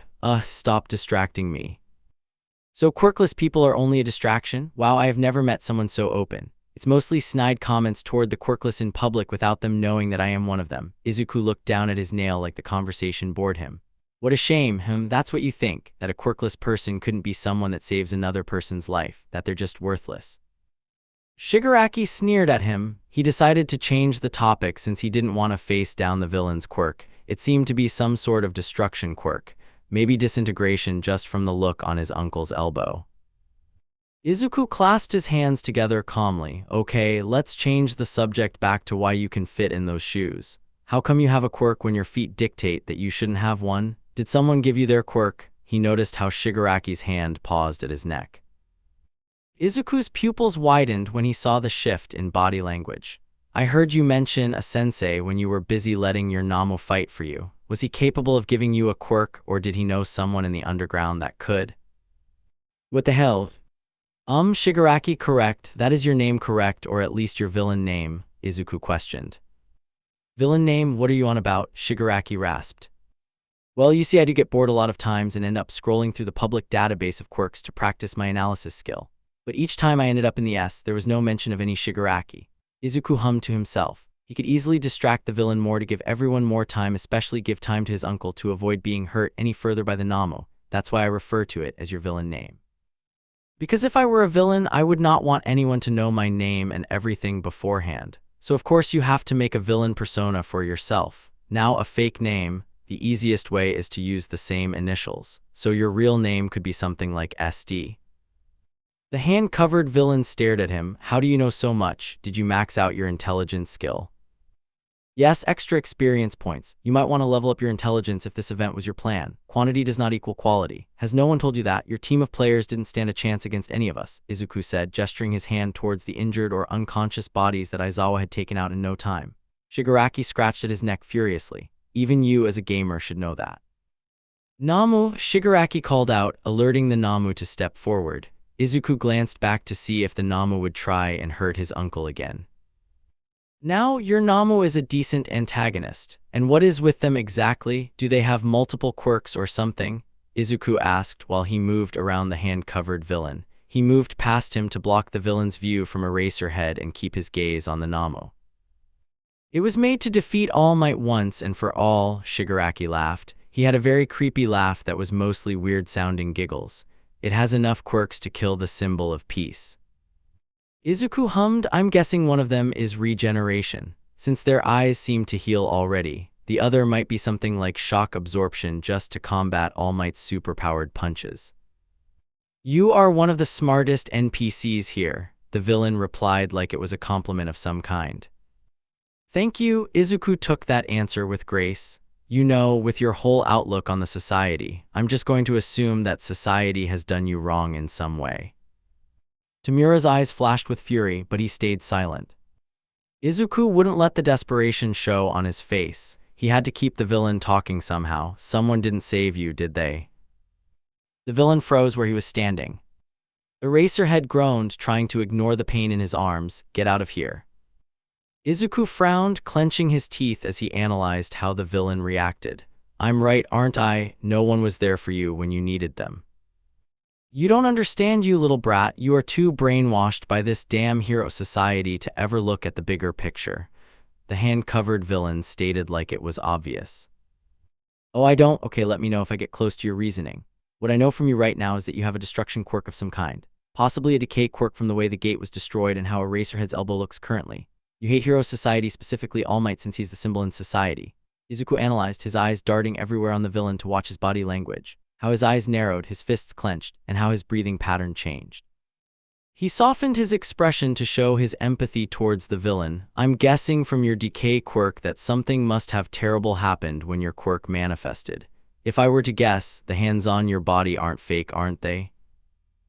You went out into society for help, but no one helped you, right? Izuku replied sympathetically. They just left it for the heroes to take care of it, something similar to the bystander effect when they can't do anything but watch instead of taking action. No one called the police since they assumed that people were already on the way. They didn't call heroes because they thought they would help you eventually. Civilians didn't look at you twice before going on with their daily lives. That is probably when your sensei took you in to groom you into becoming a villain to end All Might. Am I getting close? Izuku fixed his gaze directly into the red eyes that he saw through the air vent grate a day before. Namu, Shigaraki shouted towards the inhuman creation behind him. He glared hard at Izuku, his eyes filled with fury. Kill this brat. Don't worry, I am here, All Might shouted proudly with a serious look on his face instead of the huge smile he normally wore. Kurogiri turned around before immediately moving himself to Shigaraki's side. 13 let out a breath of relief at the appearance of help. Izuku's eyes brightened further when he noticed his friend Iida coming up from behind All Might. He stopped short of the stairs to avoid falling. Iida yelled with a chop of his arm through the air, So am I. Namu screeches into the air as it starts to launch itself towards Izuku. He ran backward to avoid an incoming attack from the Namu. His hands flew to his capture weapon while he searched for any sort of weak point. Maybe he could pull on the Namu's brain using the weapon to dislodge it. Before he could do anything to the inhuman villain, a surge of ice came from behind him that froze the Namu from the tip of their huge feet to their right shoulder. I am also here, Shodo deadpanned behind him, cracking his knuckles as he walked up to his friend. He could see some of their classmates coming up from behind Shodo. Kirishima and Bakugo were the only ones missing from what Izuku saw. The other half of the class should still be near the entrance. The Namu struggled in the ice right before All Might sprinted forward to punch the villain into the water. Namu, end the symbol of peace. Kill All Might, Shigaraki ordered with Kurogiri now at his side. He snickered, wondering how long it will take for the hero to fall. Finally he arrives, but who was that brat with him? It would seem a hero student escaped to call for help. I apologize, young Tamura. Shigaraki took in a deep breath. No matter, All Might shall meet his match today. Izuku put his hands around his mouth to shout at Uncle Might. Hey, it has regeneration and I think shock absorption. Keep punching it, it must have a limit. Good job, my boy, I'll take it from here, All Might proudly announced. The Namu regenerated in the water, trying to jump at All Might when he was distracted. All Might easily caught the Namu's fist, making him stumble back a step before delivering his punch to the exposed brain. All Might's smile wavered a tiny bit at the corner of his mouth. Yuck. He plucked a metal pipe off of one of the unconscious villains at his feet that Eraser had knocked out. Izuku whispered, pushing Shodo's shoulder. Where were you? Landslide zone, Shodo answers back. I checked all the zones to see which one you ended up in. While I was there, I saved the others, so now the villains are all tied up at the moment. Where were you? Shipwreck zone, Izuku answered as Iida ran right up to them. Iida practically slid across the ground, leaving long tracks in the dirt. Tenya. I got reinforcements. More teachers should be here soon to help, Iida told them stiffly, keeping his voice low enough so that the leader would not hear them. All right, Kaminari cheered. Shinso raised an eyebrow. So what do we do until then? All right, I think the first thing we have to do is get Uncle Aizawa to safety and come back to help All Might until the other teachers arrive, Izuku explained. Izuku turned to see Hagakure and Tsuyu already heading towards Aizawa since the villains were distracted. Uraraka was running towards them to help them transfer Aizawa away from the fight that was going on. They have it covered, it seems, so we just have to make sure that the Namu is defeated and that the villains left are apprehended.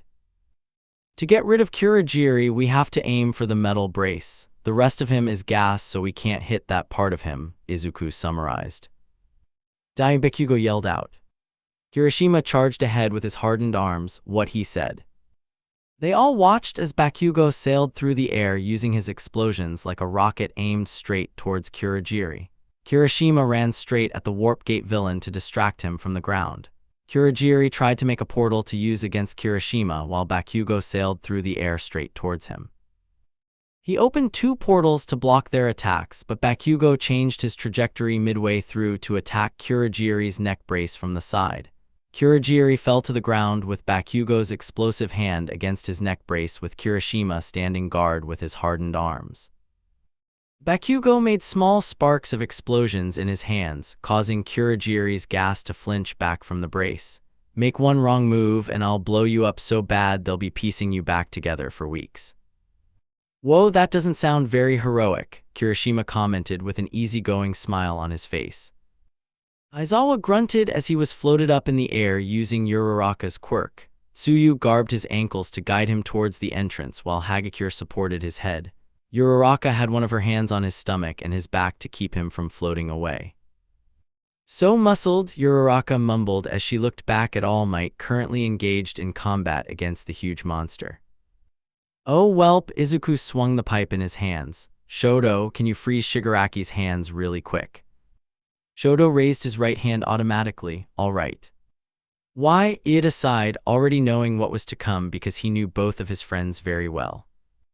Just a little revenge, Izuku started, grabbing Shoto's arm to run towards the villain without listening to Iida behind them. They could hear Iida's lecturing already as they ran away, knowing full well that he could catch up to them in no time. Shodo and Izuku ran towards the hand-covered villain who was complaining about how All Might wasn't as weak as his sensei said he would be. Shodo quickly froze Shigaraki's hands so that he couldn't use his quirk against anyone for now. Shigaraki stared down at his cold, encased hands through the hand on his face. Shigaraki snarled at Shaw, you brat. This one's for my uncle, you crusty bastard, Izuku exclaimed, swinging the metal pipe against the back of the villain's kneecap. The villain grabbed onto Izuku's baggy hero top, disintegrating it before Izuku swung the pipe down again at his hand. Right when Shigaraki went down, Iida shouted something. Izuku looked up to see the 3 girls had successfully brought Aizawa up to the entrance. He could feel the air on his stomach now that there was a hole in his costume. And the teachers have arrived along with his father riding on one of Ectoplasm's clones. All Might punched the Namu through the roof of the USJ despite having information that the symbol of peace was weakened. His victorious yell of smash echoed through the entire USJ, ringing through his ears. And just like that, Shigaraki's plan disintegrated before his eyes. Kirishima and Bakugo were momentarily distracted by the teacher coming in that allowed Kurogiri to move. Shigaraki tried to stand up on his good leg only for Snipe to shoot him from where he was standing near the entrance. OWW, Shigaraki screeched. Bullets hit through each of his limbs, causing him to fall back on the ground. Kurogiri quickly shielded both of them away right as more teachers were heading straight towards them. Shigaraki clenched his teeth, breathing hard through the pain of being shot several times. 13 stormed ahead with a purpose. They stopped ahead of everyone to aim their finger right at them, which prompted Kurogiri to warp them both before the hero could capture them. 13 lunged after them, but it was already too late. The two main villains were gone. The police arrived shortly after the heroes had shown up. They had apprehended the Namu that All Might had catapulted through the roof. Power Loader made sure each student was accounted for. Ectoplasm and his clones went through each zone with Vlad King and Cementos to apprehend any villains. They handed the low-life thugs over to the police in no time. A good percentage of the thugs were shivering either from the cold of ice or the cold air against their wet bodies. Midnight checked in with 13 as Hisashi gripped onto Aizawa's hand as Recovery Girl kissed his forehead. "Is he okay?" Aizawa yawned, looking up to his friend for confirmation. "Yeah, the little listener is fine," Hisashi replied with a smile. Aizawa nodded before fading into sleep from Recovery Girl's quirk working. Recovery Girl clicked her tongue. "Broken arm and your elbow have a fracture as well as skin damage from decay quirk. He also has face fractures." Izuku bounded up to the pro hero with no hesitance. "Uncle Snipe, when will I get to hold an actual gun?" "You will as soon as you master the paintball gun. When you do that, I'll teach you the ways of actual guns," Snipe replied, ruffling Izuku's hair. "It won't be long until you can hold a handgun and then an AK-47. Power Loader approached the two of them while scratching the back of his head. He apologized. "Sorry, kid. I think I made the tracker splash-proof instead of waterproof." Izuku was quick to reassure his Uncle Loader that it was okay. Sato glanced around him, making sure that everyone could see what he was watching. He couldn't be the only one who noticed how Izuku was so comfortable by calling the teacher's uncle. "Ooh, is anyone noticing how close Izuku is with the staff?" Izuku turned around to face Sato. He replied easily with a smile. It's not that strange to me. I have known them for my whole life." Ectoplasm hid his laughter, knowing what was to come, and he couldn't wait to see it. "Ooh, is it bet collecting time?" Shodo raised his eyebrows towards Iida. Iida returned his look and whispered to him, "I said to give it until the end of the week. And I bet that it would take less than a week. It hasn't been the end of the week yet," Shodo retorted, silently enjoying the resigned look on Iida's face. "How would you know them for that long?" Kirishima questioned. Kaminari mumbled with his visor over his eyes. Uraraka asked curiously, "Wait, are you related to a pro hero like Iida-kun?" "Ooh, which hero?" Mina clasped her hands on her cheeks. Nezu walks over with the smile he always wears. Class 1A stiffens up at the sight of the principal. Everyone except Iida, Shodo, and Shinso was paying attention to how he was walking up to Izuku. Nezu hummed, grabbing a piece of material that was hanging off the back of his destroyed top. "I see you have to replace your hero costume top since it has gotten damaged." "It's fine, I was already thinking of redesigning it with a new material so villains can't grab onto the baggy fabric," Izuku chuckled. "I don't get how Uncle Zawa can deal with it when fighting." "Uncle Zawa?" Shinso whispered to himself. His purple eyes widened since he was putting the pieces together finally. How Uncle Zawa was similar to Aizawa, whose costume influenced Izuku's hero costume. How Izuku and Nezu were just walking together casually the other time. Hold one a second. I get the underestimation part of it. It's like manipulating the villains he fights to get a false sense of security because they don't know how trained he is when they see him, Izuku explained, picking at the whole of his hero costume. Nezu nodded to his rambling with his ears perked up while he listened to every word. "Maybe Kevlar is the way to go for the redesign to make it fit more to my skin and give more protection." Nezu sobered for a moment. "I was alarmed when the tracker went offline all of the sudden. I sent All Might ahead of us so he could get here as soon as he could to help. Luckily we made it here on time." "That villain better pray that Nezu doesn't find him," Vlad King stated with his arms crossed. "No one can mess with Izuku when Nezu is there." Izuku-kun, dude," Kirishima raised his head to get the green-haired kid's attention. Izuku stopped talking with the principal to look over at his peer. "Yes, Kirishima-kun, what is it?" Izuku questioned. Kirishima glanced back at the class behind him. Even Bakugo was glancing over at the scene with hidden interest. "I think I say for most everyone in the class that we don't exactly understand what's going on."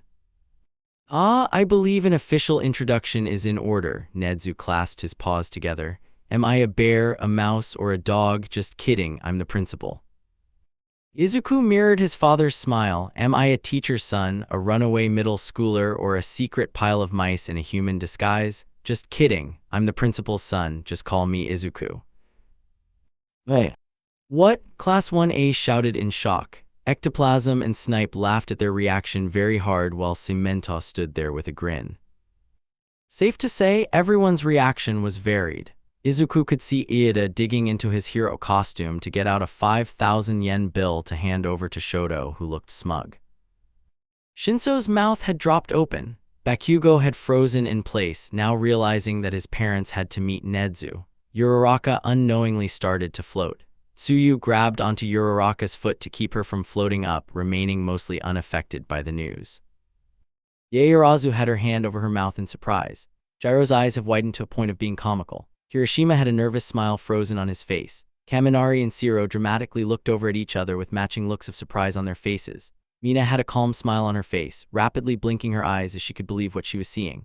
Hagakir's gloves were pointing back and forth from the small stature of the principal to Izuku. Sato and Koda remained silent with shocked looks on their faces with gaping mouths. Shoji and Takayami raised their eyebrows at the news, already suspecting something like this since Izuku had shown up the first day through the vents. Aoyama stared hard at the sight before fainting backward with sparkles around him when the information finally registered in his head. Thankfully, Ajiro extended his tail to catch him before he hit the ground. Ajiro's tail had fuzzed up at the news, but despite that had no other reaction like the rest of the class. USJ Aftermath. After the USJ incident, Nezu did a formal apology to his class after Izuku was reintroduced as the principal's son. Because of the attacks, UA declared a day off for the students before everyone went back to school for the second week. Many students were spending it to do many things. Izuku was spending the start of his day off in the car with his father as they drove to the hospital where Aizawa was being treated. Izuku was clutching onto a bouquet of mixed flowers for his uncle to get better soon and return to good health. Nezu had apologized to his son directly for almost getting him and his class hurt from the attack, and Izuku forgave his father easily since it wasn't his fault. Currently, both of them were talking about what the future can hold for the school. Nezu pressed down on an elongated pedal to move past a slow driver. The staff meeting is today. Detective Tsukachi should give his report of what the police have found so far, and I will talk to All Might directly about what you told me of the ringleader of the attack. That's good, I'm just worried since Uncle Might has talked about this big villain before. I know that he said he defeated him, but he also said they never found his body, Izuku replied. The paper wrap of the flowers crinkled when Izuku shifted in the passenger seat. And I know that nobody is found means there is a possibility that he could still be alive. That's what you taught me. I did teach you that. Always make sure that the body is recovered or else it is still out there, Nezu nodded, speeding past another diver who honked at him angrily. I'm worried about Mirio since if All for One is alive that means that he would have to face him, Izuku said with a worried expression. The upperclassman became like a big brother figure to him and he didn't want to see him get hurt. Well, I was going to bring it up today at the staff meeting to make a final decision about the sports festival. Izuku looked at his father. What about the sports festival? Are you canceling it? Not at all. I was going to decide to move it up for 2 weeks in the future. Ah, I can see the pros and cons to that, Izuku commented, leaning his head back against the seat. Nezu hummed. Elaborate. It shows we are not afraid of them. Izuku stared down at the colors of the flowers. But it also allows them to learn more about our quirks for any future event if they ever come to fight us again. Nezu gave him a knowing glance while he turned down another street. So that means I will inform my class and the other classes about the possible danger whenever possible to warn them about the potential harm that could be caused. Izuku answered back easily, staring out the window at the building as they were passing up. The antique store that they were passing by looked very interesting from the display. He continued to ramble. We don't need our weaknesses to be out and about for any villain to use against us. So the best way to work around that is to be aware of said weaknesses and hide them during our fight even if opponents will try to expose them while fighting. Those are excellent points, just like I knew you would have. Nezu pulled into the parking lot of the hospital carefully, already beginning to scan the area for a perfect spot. Ah, we're here. I got the get 12 flowers for Uncle Zawa already, Izuku said proudly, holding up the flowers right as Nezu pulled into a nearby parking spot. They both walked inside the hospital with ease. Izuku was too busy looking at the plain decoration in the waiting room with magazines on the small tables to notice how some of the nurses stiffened when they realized who exactly walked in, because no matter what he wore, Nezu was always recognizable. A nurse volunteered to guide them to the room after giving a short explanation that Izuku was there to visit his uncle. When they arrived, Nezu wasn't surprised to see that Yamada was already there by his bedside in one of the chairs. His hair was down around his shoulders as he talked in a quieter tone to his partner. Yamada looked up as soon as they came in, a grin naturally coming onto his face when he noticed who was visiting. "Hey, Sho, guess who came to visit?" "Uncle Zawa," Izuku greeted happily, running up to his bedside. Aizawa's eyes were the only part of his face visible past the bandages wrapped around his head and torso. The entire hospital room was more dimly lit to keep from straining his eyes. "You look like a mummy." Aizawa groans while Yamada laughed loudly at the comment. He covered the laughs with his hand to muffle the sound more. Izuku placed the bouquet on the chair next to his Ashi before taking a seat himself next to his other uncle. Nezu hopped up into the final chair right by Aizawa's feet. On the small table next to Aizawa's bed, there was a small bag of edible cookie dough bites and nutrition packs that he always drinks. Underneath the table was a duffel bag that Izuku could only assume was a pair of clothes to change into after he was given the green light to go. Yamada noticed his gaze. Nem stopped by earlier to drop him off some snacks and visit. "I don't like hospital food," Aizawa complained through the gauze bandages covering his mouth. "Sho, you have to eat what the nice nurses give you," Yamada tells his friend as a mother would say to their child. "It's good to see that you are doing better, Eraserhead," Nezu commented, his feet dangling from his seat. "Sorry, uncle, I couldn't distract him before he did all of this to you with his weird pet," Izuku apologized, ducking his head. His Ashi was quirked to wrap his arm around the teen, pulling him into a side hug to comfort him. "Hey, never apologize for that." Aizawa coughed behind the bandages on his mouth and winced. He continues to talk slower so he couldn't irritate himself even more. "I was doing it to protect you and the rest of the class. I would never expect you to get in the way of the villain in any way. I'm just glad that everyone isn't hurt." His Ashi raised an eyebrow and looking directly at his bandaged upper half. Aizawa gave him a look through the white gauze bandages wrapped around his face. The four of them stayed in that room together, just engaged in conversation for an hour. Yamada was that Aizawa is doing better, should be ready to leave in a few days and just focus on recovery by not doing any serious work. Izuku brought up how he was going to have his first radio show that night after hanging out with his friends. Nezu looked at the time. "Oh, it looks like I have to go. The staff meeting is starting soon, so I need to head back to the school." "Uncle Tensei is coming to pick me up soon, right?" "Yes, he should be here after picking up Fukuyama. See you later, little mouse. And I wish both of you well." Nezu waved at the three of them before exiting the hospital room. "So where are you and your friends headed?" "We are meeting halfway so Ten-chan can meet in Asakun. Shodo and I met him during the recommendation exam and he wasn't busy at Shiksu High, so we plan to meet up at a cafe." "I can't wait," Izuku said, practically bouncing in his seat. Yamada grinned at his obvious joy while Aizawa relaxed his head back into the fluffy pillows behind him. "Our team as investigators are trying to learn everything we can about this so-called League of Villains. We have made some progress, but we can't find anything on this Shigaraki person so far. We have searched the registry for a male in his 20s or 30s with a quirk like his but have found nothing. It is the same for the Warp Gate villain named Kurogiri. So they aren't citizens or they are using aliases. Hard to find either way."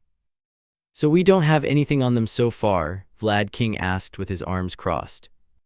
"We have to track them down. I shot their ringleader, but once he heals up he'll probably try something like this again." Snipe spoke through his mask. "What a pain." "He did seem like the type," Midnight commented as she remembered the scene she had waltzed right into. Nezu glanced over at All Might. "Something on your mind?"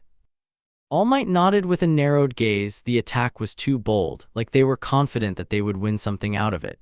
No sane person would follow through with such a big attack like this. The ringleader, Shigaraki, acted like he was about to have a tantrum when things weren't going his way, and he acted like the Namu was a pet. Tsukachi looked down at the papers in his hands. There were 72 villains arrested in the aftermath.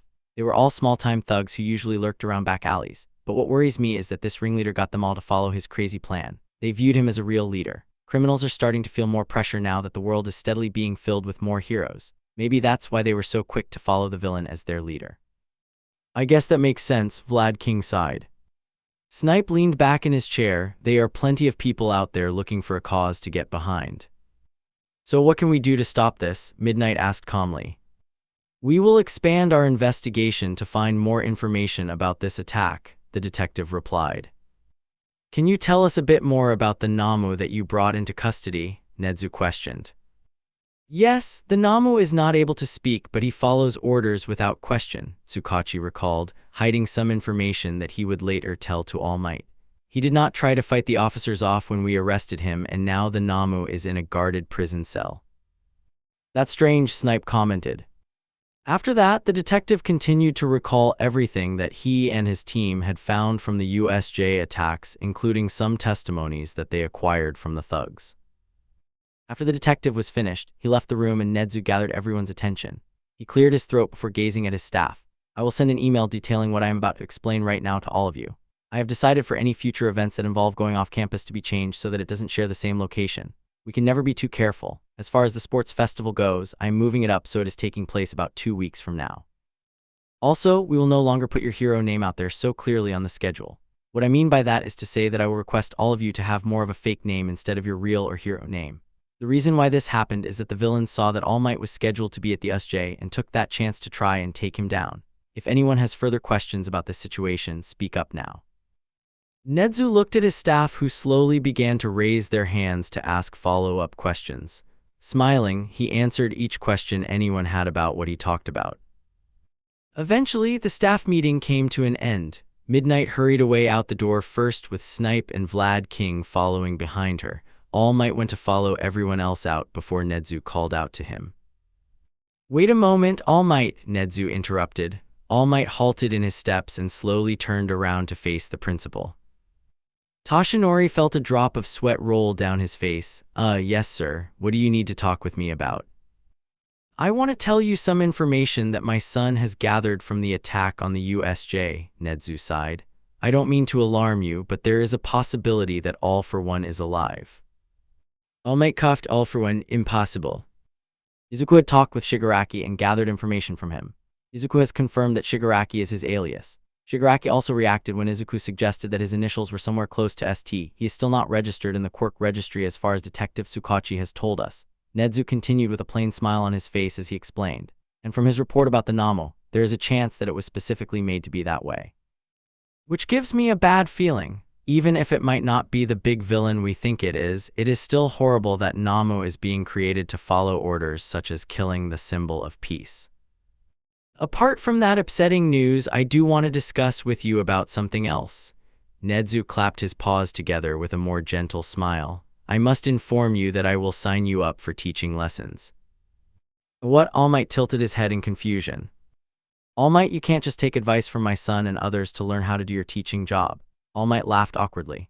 Nezu continued, it will be a simple thing that can easily fit into your schedule. I have found a site for online learning that will only take up a few hours every day to teach you fully what it takes to be an educator. This is for both of our benefits, especially the students that you are teaching. I understand. All Might accepted his fate. Nezu nodded. Good. One last thing to inform you. I know that I have already hired All Might, but I want to hire Toshinori Yagi as well. What do you mean by that? I know that eventually your quirk will slowly be passed on, and when that happens you will retire. So I want the students to know you in both of your forms. Nezu coughed into his elbow before explaining further. As in, I want Toshinori to become a physical education teacher to teach the young hero students. He can help the students with something that Eraserhead can assist in, a combined class of their expertise. What kind of expertise? Toshinori questioned. Nezu's smile grew on his face to a point of being scary. Quirkless fighting. While the staff meeting went on, Tensei drove all three friends to the cafe that they were meeting at. Tensei took the time to make sure that all of them knew his impeccable taste of music that came directly from his sidekicks that kept introducing him to music. Tensei was a responsible driver from what Izuku noticed, better than Uncle Mike apparently from what Aunt Nem told him. And sooner than later, they all arrived at the cafe. Tensei pulled over to allow all of them to get out safely. He waved to all of them and wished for them all to have a good time. Tenya waved happily goodbye to his brother Wright as he drove away using his reliable car to his agency to check on his workers. I hope that I didn't dress incorrectly. I want to make a good impression, Tenya admitted, messing with the top button of his polo, deciding if he should unbutton it to seem more relaxed. Tenya, you look fine. You are wearing a polo when you first meet him, so you are guaranteed to make an impression on him, Izuku reassured. Shodo nodded along with what Izuku was saying. He was just wearing a plain black shirt with a green and blue button-down shirt over it. He should be waiting inside already. He texted about a few minutes ago. We should head in. Once they got inside, they were immediately greeted by the sight of Yorashi waving them down at a booth. Over here, he called out excitedly at seeing his newly made friends. The three of them walked over to the booth. Izuku arrived first and happily moved over to the opposite seat to slide over to the window. Shodo took the seat next to Izuku while Iida calmly sat down next to Inasa. Hello, it's nice to meet you. My friends have told me a lot about you. My name is Iida Tenya. Yeah, I'm Yorashi Inasa. Nice to meet you too. They told me a lot about you two over text, Yorashi said, gripping onto Iida sternly to give a firm handshake to the other. Wow, you're strong. Thank you, I work hard on my physical strength. Iida chopped his hand through the air. Yorashi watched his hand chop through the air with curious eyes. What happened to your hair? I remember you having a bit more than that in the recommendation exam, Shodo asked. Izuku was looking at the menu, deciding what they could order. I shaved it down for Shikzu, Inasa replied. That is very smart of you since you do have a wind quirk and there would be no need to worry about your hair flowing into your eyes, Iida commented. Yorashi nodded with an excited glint in his eyes. Yeah, that was part of my reason behind it. I could never really have long hair unless I want to be blinded by it during the fighting. When the waitress came by later, they all ordered a milkshake. Izuku got a mint chocolate shake, Shodo requested a strawberry shake, Inasa ordered cookies and cream, and Tenya asked for plain vanilla. They all decided to get a small pastry as well with their sweet treat. So how is your school so far? Why didn't you come to UA? Izuku asked as Shodo focused on eating his Bavarian cream-filled pastry. I did appreciate the recommendation, but I just fell deep into Shikzu. Plus it was a bit closer to where I live. I'm glad it did because… Yorashi slowly took a sip of his milkshake at the pause. I mean no offense. None was taken, Izuku shrugged. We didn't know that would happen either. Iida nodded with understanding. Hopefully it doesn't become a regular thing. Again, don't jinx it, Shodo commented before digging his spoon into his strawberry parfait. And now you have public eyes on you sooner than it was supposed to happen. It sounds like a lot of pressure, Inasa said, muffled by the pie crumbles in his mouth. Yes, I genuinely wish it won't last long. I want to be known in the future for my skills as a hero, not for an incident happening in my first year that was beyond anyone's control, Izuku replied honestly. Yorashi paused, choosing his words wisely since he didn't want to be insensitive towards his friends, especially his newest one sitting next to him. Hey, if it's okay if I asked what happened inside, were any of you scared? It's okay if you don't want to answer since this just looks scary. I have no idea how it was. Izuku places his hands on the table with excitement in his eyes. He flexed his fingers while Inasa felt a sudden dread creeping up from his toes. I'll be delighted to tell you all about it, Izuku said with a grin. Shodo hid his smile into his milkshake glass while Iida got comfortable in his seat for the story that Izuku was about to tell. With that, Izuku launched into the story from the start of the break-in by the press. He made sure to keep his inside voice quiet so none of the other patrons could hear. It helped that there were only a few guests in the cafe and they were placed farther away from the group of 4 teenagers. Now and again, the customers and waitresses would look over to see the exaggerated expressions of the teenagers. The teen with the shaved head paid the most attention to what the other was saying, like he was hanging onto every word while he sipped his milkshake with wide eyes filled with curiosity. The tall teen with a shaved head waved for the waitress to come over. He smiled happily as he asked for another milkshake. The cafe customers were expecting the tall teen to just return to smiling with his friends, and he did. But what they weren't expecting was the tall teen to start choking on his milkshake after taking a huge gulp while the green-haired teen said something. The teen with two-toned hair immediately started chuckling to themselves, clutching onto the arm of the smaller teen. The blue-haired teen started to pat the other on the back as they coughed into their napkin. The tall teen slowly stopped coughing, taking in deep breaths. He swiveled his head to stare at the teen, was eagerly awaiting his reaction. "You're the son of WHO." Present Mike greeted the guest microphone from the guest seat.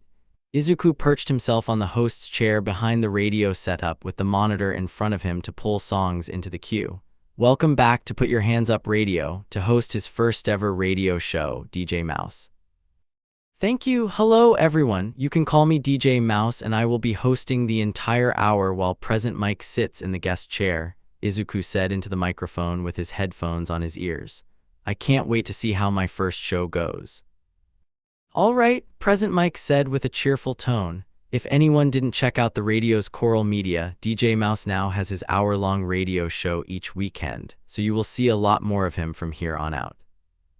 "Yes, I am very excited to connect more to the listeners that are checking in right now," Izuku easily replied into the mic with practiced ease. Present Mike looked on proudly like he taught him everything he knows since he did.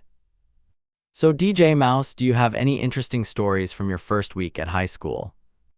How much should I say to them? I want to keep my identity secret after all," Izuku asked with a hesitant expression.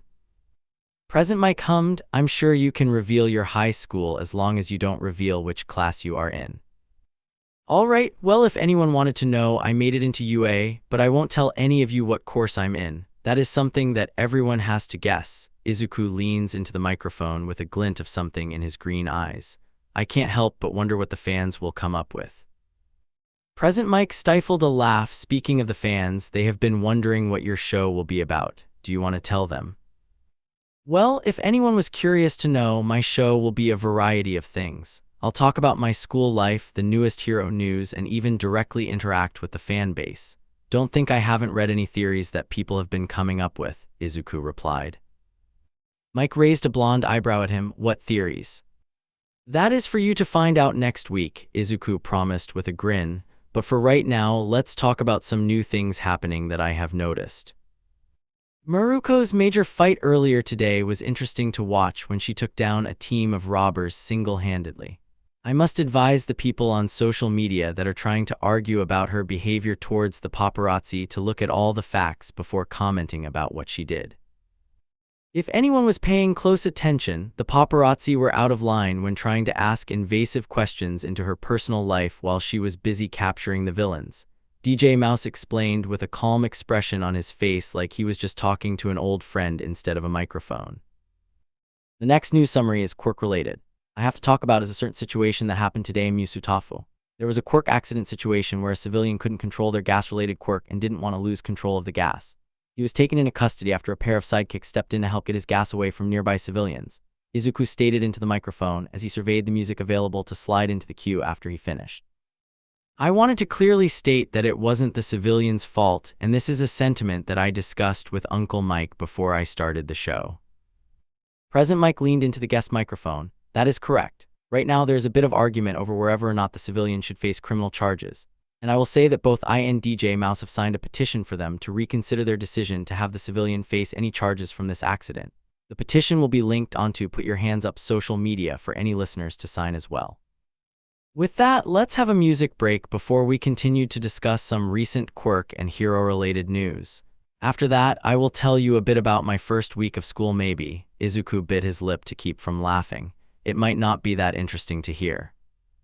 Safe to say, all of Class 1A was freaked out about the revelation of Izuku being the son of the principal. But Bakugo didn't show his true emotions when it was happening.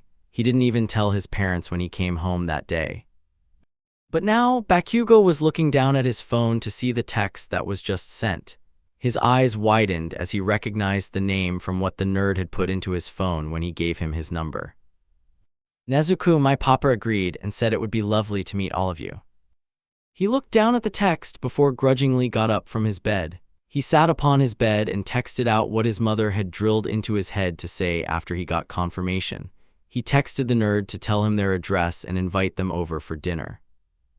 He waited a minute or so before the nerd texted back. Nezuko sounds good. Is Thursday okay for everyone? He walked through the house to get downstairs where his parents were watching a show together. His father was softly criticizing the material of the wedding dress while his mother was complaining about the entourage not loving the previous dress that the woman had tried on. Oh, fuck off, she looked amazing in that second dress, but of course, it's too revealing, Mitsuki complained while doing air quotes in the air with her fingers. What do they want? It a sweetheart neckline and it looks perfect on her. Thank God that I didn't have that big of an entourage.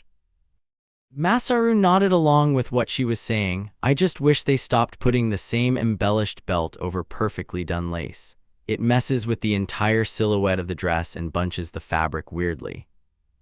Hey old hag, Bakugo greeted as he entered the room. Mitsuki looked over to him to give him her full attention. What is it? Nerd texted back his dad said yes. Is Thursday fine? Bakugo replied quickly with his phone in his hands. Thursday for dinner? Hell yeah, we got nothing planned. He got the address and everything like Mitsuki was interrupted by her son. Yeah, Bakugo rolled his eyes before texting Izuku back, who replied with a quick message. Nezuko cool, see you then Bakugo. Bakugo clicked his phone off while rolling his eyes from seeing that response. He turned around to head back upstairs when he heard the noises from the couch. Hold it, brat, Mitsuki called out to him. Bakugo paused in his walk, tilting his head back to his mother. I know about Izuku, but you never told me anything about his father. Do you know something that can give me some sort of hint of what I should make for dinner? Bakugo furrowed his eyebrows. How the hell am I supposed to know? I don't know what the hell a mouse bear dog eats. Pardon, Masaru looked up. Yeah, the principal. Bakugo stared like it was obvious while his parents had a momentary. Nezu, he is Izuku's adoptive father, Masaru questioned with a nervous look on his face. Yeah, Bakugo explained with a bored expression to his father. The damn nerd announced it after the USJ thing happened by saying he was a pile of mice in a human suit or some shit. I wasn't paying that much attention. Mitsuki blinked. Oh shit. Yeah, and Izuku and he will come here Thursday for dinner, Bakugo repeated with an annoyed tone back at his mother. Is that it? Mitsuki nodded slowly, too stunned to give her attitude back from his reply. Yeah, go ahead, brat. Finally, Bakugo commented before marching back up to his bedroom to start getting ready for bed. Meanwhile, both of his parents were still on the couch, wondering how this meeting will go. What do we do? Mitsuki asked her husband, who was blankly staring as the television played through a commercial with Mount Lady-themed shampoo and conditioner. Masaru gulped, then shrugged back at his wife. Make something with cheese like Alfredo. Or you can make Inko's old recipe for katsudon so we have something to talk about to ease the conversation. Honey, Mitsuki started with a grin. She wrapped her arm around her husband and began to play with his hair at the back of his head. Masaru hummed while her fingers scratched his scalp. Yes, dear. Have I ever told you that I hit the jackpot? Mitsuki smirked, red eyes gleaming with triumph. Masaru had a tiny smile grow on his face, many times. Back to school. Izuku knew they were going to be questioned when he walked into the classroom after the break, but he didn't quite account for how many his classmates would ask. Dude, did Nezu teach you when you were growing up with him? Is Nezu scary to you at all? Do you know if Nezu is a dog, mouse, or a bear? Yes, he did teach me. No, he has never been frightening towards me, but he was to anyone who has wronged him in some way like many others would react, Izuku replied with ease. Although he paused dramatically on the third question only to answer, no, my papa is the principal. Hello, friend, Iida greeted with a chop of his hand. He could only imagine what kind of questions they will have when they find out he is Quirkless. He is holding that truth bomb for the sports fest. Hey, is it true that you just laughed at the villains to throw them off while Hagakure threw grenades at them? Mina asked. Of course, it was the best course of action, Izuku responded while thinking to himself, well, it was the best course of action for that plan. I had another plan and the waiting if it didn't work out. Hagakure's uniform's arm was waving in the air at Mina. I already told you, it was so funny watching them get confused from the way he was acting. He probably had a better evil laugh than all of them combined. "Stop, you'll make me blush." Izuku waved his hands at the two girls with a delighted grin on his face. Some of them giggled at his reaction. "Speaking of villains, I have been wondering where Fukuyama came from when he went to get us." Ajiro wondered out loud, looking towards the split-haired boy. "I was in the landslide zone," Shodo answered easily. Ajiro tail-palmed his cheek when he remembered that the zone was covered in snow. It made the answer so obvious already. "Bakugo and I took care of a lot of bad guys in the ruins, I think. We were in a building that looked abandoned with broken windows. Fukuyama showed up after we fought most of the villains there." "We were in the mountain zone," Jiro replied. "Momo created this sheet and Kaminari electrocuted all the villains around us. I made it insulated so we wouldn't be affected by any of the electricity that was discharged," Yaoyorozu explained with a kind smile. "But then this villain with an electric quirk tried to hold Kaminari hostage. I believe he might have been the one that was jamming the signal. And then Fukuyama comes in with his ice and wrecked the guy." "Thanks again, man." Kaminari leaned back in his chair to tilt his head towards the half-hot and half-cold teen. Shodo nodded back at him. "No need. It was the right thing to do. I was in the fire zone fighting against the villains. Thankfully, his ice made the fight heat much more quickly than I guessed it would be when he showed up," Ajiro stated. Takayami hummed. "It was quite dark in the raining zone where Koda and I were transported. We both fought valiantly together against our opponents." Dark Shadow and Koda nodded. "Whoa, that must have been one hell of an experience. The rest of us were with 13 near the front," Sato commented. Zero knocked his hand against his forehead like he just remembered something. "Wait, I almost forgot. Class Prez." "Yes, what is it you need?" Ida asked, ready to provide. "You're the one who got help from the teachers, right?" Zero grinned. "That was super cool. I would comment that it wiped more heroic of a decision since you went out to get help for all of us," Shoji added in. "Oh, it was nothing. I was doing what anyone would do to help my fellow peers." Ida cast a glance over at Izuku, who was giving him a thumbs up. "Izuku-kun was the one who told me to run in the first place. I was following his judgment."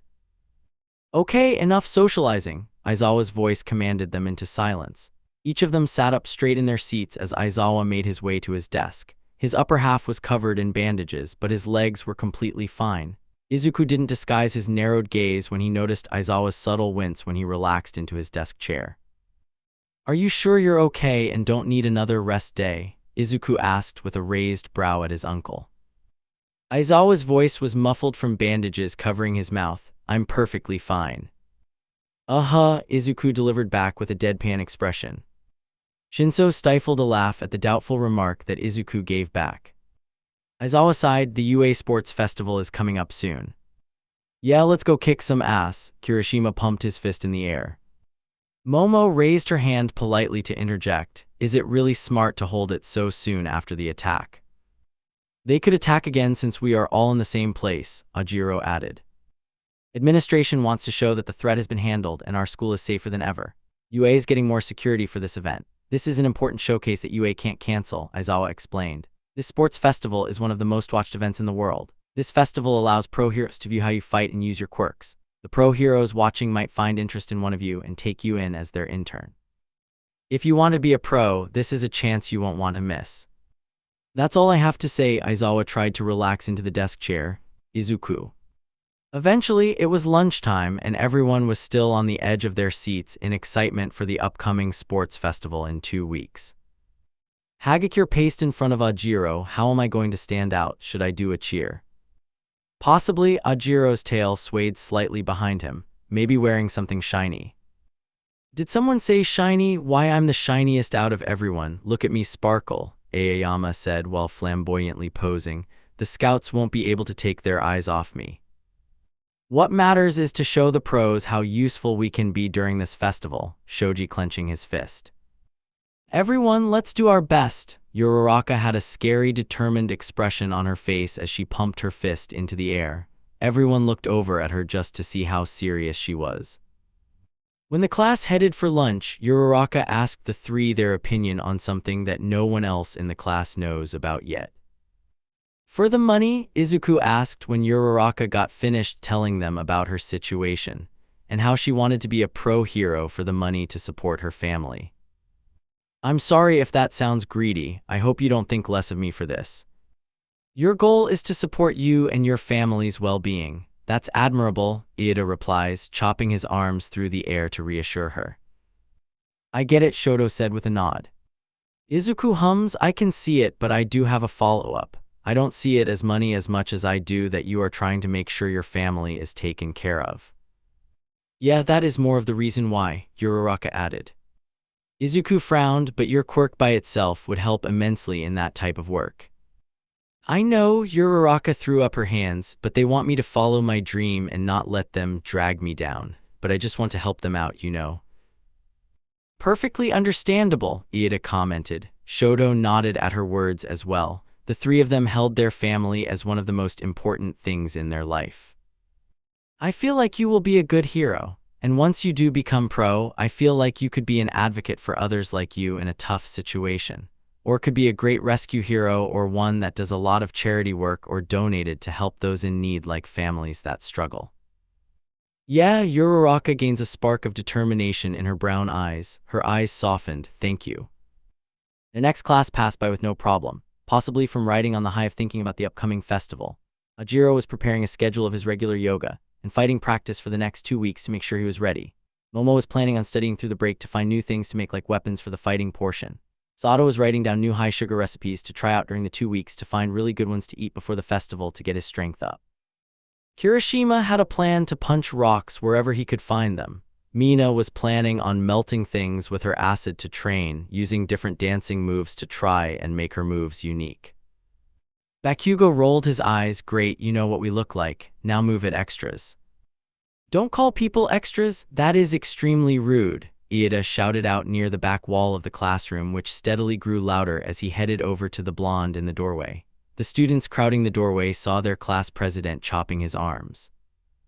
Hey, if any of us do well, we can transfer into the hero course, no sweat, and then they'll kick any of you out to make it possible. So don't look down on us, a student commented in retaliation. Many other students nodded at his words. Some students in the classroom looked at each other with wary looks. One of them could be kicked out, most of them thought. Meanwhile, Shinso looked towards the door, thankful for his chance to be in the hero class. But he also wondered how many were like him behind that door, people who didn't get a chance to truly show what they had in store. Hey, we're from Class 1B next door. We heard you fought villains, a guy with silver hair and long silver eyelashes yelled from the crowd of students. Izuku brightened up when he remembered the familiar voice. He poked his head through the door, watching as Bakugo was still scowling at the rest of the crowd who was blocking their way to the cafeteria. Oh hey, Tetsu-kun?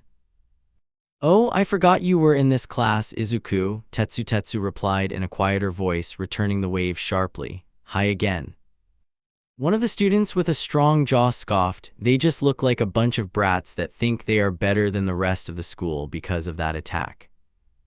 Izuku snapped back to attention once he heard those words. He froze the smile on his face and turned his head to face the one who uttered that sentence. Excuse me. Iida moved quickly once he heard that tone of voice. Shodo and he rarely hears that voice come out of Izuku unless a lesson was about to be taught. Iida extended his arms to block the rest of his classmates from getting near Izuku as he stalked forward into the crowd of students outside the door. Shodo peeked around Iida to watch and get ready for any sign that meant he had to jump in to stop or join his friend in a fight. Uraraka watched the encounter with wide eyes, waiting to see what would happen as the rest of their peers inside the classroom. Bakugo raised an eyebrow at the green-haired boy who was staring down at the student in the crowd with a terrifying grin. Can you repeat what you just said? Izuku commanded from the other student. Louder this time. I want everyone to hear how idiotic you sound right now. What? I believe you heard me. Izuku narrowed his eyes with the smile still plastered onto his face. Go on, he waved his hand in a rolling motion and indicating for the student to continue. I would love to hear you continue about how you believe that we think we are better because we almost got killed. Come on, I would love to hear your explanation for that. The student wisely kept his mouth shut while Izuku placed a hand behind his ear while he waited for a response. No, nothing. Okay, let me tell you what happened and not what your mind conjured up. Izuku started, clasping his hands together happily with a cold grin on his face. To sum up to this point, we have only had 2 heroes quirk-focused classes before we had the attack. One class was to just see what our potential was and the other was combat training. The day of the attack was supposed to be rescue training. So do you think any of us expected to be attacked by villains? Did any of you think that once those villains show up that we were excited to fight? Izuku let out a humorless chuckle. You better not say it. One of the girl students in the farther back of the crowd looked away from the green-eyed gaze of the teen. It's not our fault you guys got attacked. What? And it's supposed to be our fault. It's supposed to be all of our faults that the USJ was broken into. It's our fault that one of the teachers got severely hurt trying to protect us from the villains. Tell me, is that what you are trying to say to us? And no. Good, he stared her down with an unreadable expression. Because I don't know what to think of another student trying to blame the victims of an attack. Because UA has a strict anti-bullying rule. It would be such a shame if they got a hold of what you said. The girl shut her mouth as Izuku turned to the rest of the speechless crowd. I want to cut this short so all of us can go to lunch. So I will just tell all of you that you shouldn't make assumptions about my class without knowing what we had to go through during that attack. So what if it got media attention? Media attention won't stop us from having nightmares from the event of what would have happened if we didn't make it out of there. What would have happened if the leader went ahead with their idea of killing some students to drag All Might out faster? Does everyone understand? Izuku asked with a calm expression. The crowd murmured, backing up as a chilling smile grew on his face. I'm glad we understand each other. Izuku allowed the crowd to part and watched as Bakugo charged through the clearing to get ahead of everyone in the class. Shodo immediately went up to Izuku with Iida on his other side. Uraraka followed the 2 farther back with Shinso peeking out the door with raised eyebrows. Whoa, Shinso commented. Uraraka blinked at the aftermath of the confrontation. Double whoa, that was so manly. Kirishima finished with a toothy grin. Uraraka nodded back to the redhead. She snapped her fingers towards him. Exactly. There is no doubt in my mind anymore about him being Nezu's son, Ajiro stated with Shoji nodding behind him with 2 of his ears still extended towards the door. After that hallway confrontation, all of the Class 1A students headed to their next class, which was Heroics. Once they got there, they were surprised to find a new face standing next to Aizawa. The new face had a very triangular face and stood very tall next to their teacher. Hello class, today's hero class will be a little different. This is our new teacher named Toshinori Yagi. He is a close friend of All Might, working close next to him. Bakugo narrowed his eyes at the tall man. All Might hasn't had a new sidekick since Sir Night Eye. Was this extra a secretary of something? Hello, I'm Toshinori Yagi, and I will be your guide to a newly introduced section of hero class. Toshinori let a calm smile grace his triangular face. Quirkless fighting. Fighting without quirks, Ajiro raised his eyebrows in surprise from the news. He looked behind him. I guess that means do the same, but without my tail. Hagakure commented. It's the same for me as well. Izuku looked over to Hagakure. Hagakure-chan, I'm sorry I haven't taken quite a notice of your hero costume. But excuse me if I'm being rude or crude, but are you naked with only gloves and shoes on? Yep, Hagakure replied, making jazz hands at him. Remind me to introduce you to my friend in support. I'm positively sure that your hero costume can be improved on, Izuku answered, trying to look ahead and praying that he was looking into her eyes to be respectful. He knew that Mirio's method of adding hair to his costume for his quirk might work well with her. Hagakure made a cooing noise. Awa, thanks, that would help out a lot. I will be joining as well in this class, making sure none of you are using your quirk and also teaching you a different style of fighting similar to the one I use, Aizawa told the class. He stared through the bandages wrapped around his face. Unfortunately, I can't give any hands-on instruction until I get the feeling in my hands back. Until then, I assume Toshinori will give you all the right amount of guidance to fight efficiently. Kaminari hummed, I wonder, is he an underground hero? I've never heard of him before. Well, he must be really good at fighting if UA brought him in. I wonder what else he can do, Siro whispered. While the class was filled with whispers and mumbles of curiosity, Toshinori was calmly waiting at the front. All of them were still staring towards the front right as Toshinori caught a ball out of nowhere that was flying towards him in record speed. He didn't even bat an eye and moved his hand to catch it without turning around. They watched as the gentleman threw the ball up into the air to catch it in his hand to see that it was a robot instead of a regular baseball. A support student came running up to him, apologizes for a classmate's baby going out of range, and then scurried back to their class. "Sign me the hell up if I can get reflexes like that," Kaminari commented, hair starting to float up in the air from the excess amount of static running through his body because of his excitement. Toshinori put his hands in his hips. "All right, right now I am here to see your fighting skills without using a quirk. This class prepares you for anything. It will help on the field when you can't use your quirks, whether it be from the environment or who you might be fighting against." "Okay, class," Aizawa coughed, making the class look over at him. "I will separate everyone into pairs to engage in combat. You will not be able to use your quirks during the fight. If you do, you will automatically lose. The pair of two will step into the square here and fight against each other. The two ways to win is to either push the other out of the squad or to pin them down so they can't get up," Aizawa explained, pointing to the area where they had to fight. The first pair up was Uraraka versus Kirishima. Uraraka ran towards him and aimed for his middle to try and tackle him to the ground. Unfortunately, he saw the move she tried for when to flip her over onto the ground. But that was only a fake move, dodging Kirishima's attempt to punch him in the side and back. Kirishima went low and swung his feet under her legs to tip her over. He pinned her down so she could move no matter how long she struggled under his strong grip. Toshinori devalued Kirishima, the winner. Kirishima extended his hand down to Uraraka with a bright, toothy smile. "That was an awesome spar." "Yeah, it was," Uraraka agreed, taking Kirishima's hands. She thought to herself that she should start trying to train herself in self-defense. Maybe Ajiro had tips. The next pair up to was Shodo fighting against Kaminari. Shodo had plenty of training along with Ida and Izuku because of their teachers that they had when they grew up. Kaminari didn't last that long against him at all. Shodo even allowed a Kaminari to make the first move, but he used his extended arm to pin him down quickly and efficiently as Uncle Aizawa had taught them. And since Ida had the same training, his battle had the same outcome with him winning against his sparring partner, Sato. Although Sato put up more of a fight against him because of the similar wide build that had them on more playing fields. Sato was able to knock Ida down once, but Ida ended up overpowering him with his strong legs. Shinso ending up fighting against Takami for the next match. Shinso was prepared to use the techniques that Aizawa had taught him in the most basic fighting lessons he had before every training lesson with the capture scarf.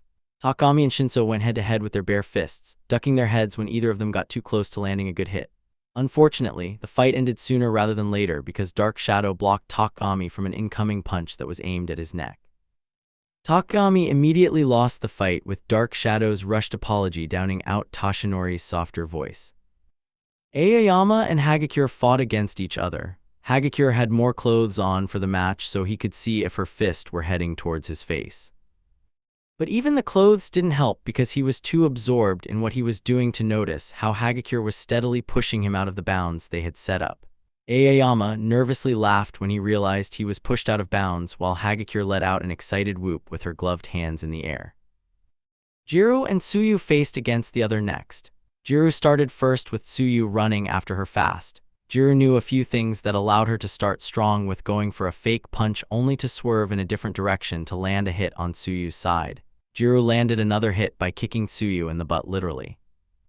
But the number of years with her younger siblings and older neighbors' kids made Tsuyu familiar with roughhousing, and it was time to use those skills. So Tsuyu let Jiro pin her only to switch their positions with her legs and quickly held Jiro down with all her strength. Tsuyu had won the match with Jiro asking about her leg move and seeing if Tsuyu can teach it to her, which she agreed to. The next match between Shoji and Koda didn't last long because Shoji pushed a struggling Koda out of the square with his strength. Shiro fought with Yaoyorozu as his opponent. Shiro ran towards her with her meeting him mostly halfway only to be met with some attempt to hug to push her out of the square. Shiro let a squeak when the girl picked him up to set him just behind the line of the square. Ajiro went against Mina next, and it was the longest battle so far because of Mina's experiment with dancing and Ajiro's experience with fighting. They were at an equal athlete with Ajiro attempting to sweep her legs or push her out of the square. He kept his tail behind him at all times while Mina dodged each attempt with grace. Ajiro ended up winning when Mina accidentally had her leg out of bounds when she landed a dance move to avoid another of Ajiro's attempts to land a hit on her. And the final battle was between Izuku and Bakugo. Both of them were staring at each other right on opposite ends of the rectangle. Toshinori did a two-finger whistle to start the battle. Bakugo immediately ran towards him while Izuku marched at him with a collected smile on his face. Izuku kept his smile while he dodged Bakugo's fist to use the momentum to flip him over his shoulder. Bakugo slammed against the mat with a blank expression, coughing from the impact. "What the hell?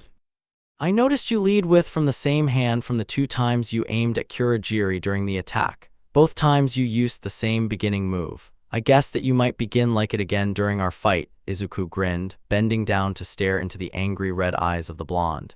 "And I was correct." Bakugo groaned, leaning further back onto his hands to jump back onto his feet to continue the fight. Izuku watched his movements closely, surveying how Bakugo would move next. Bakugo ran straight towards him with fury in his eyes, which made Izuku back up quickly each time Bakugo moved forward. This only made Bakugo more frustrated since Izuku was just avoiding hits instead of trying to land them. Meanwhile, in the principal's office, Nezu was watching the security camera footage to watch his son fight against Bakugo with a grin. The staff passing by his office might have been able to hear the soft sound his paws made when he clapped for his son when he was overpowering the boy. The fight went on for much longer than the other battles, with neither side weakening in their offense and defense. When each of them landed near the out-of-bounds line, the other seemed to drag the other back into the square to fight longer. It was declared a tie that made Bakugo's hands spark. Bakugo glared at him with a scary amount of determination in his gaze. "Sports festival. You and I are going to have a rematch." "If it is arranged in that way, then we will," Izuku replied in between deep breaths to catch his breath from all of the fightings. "I look forward to it."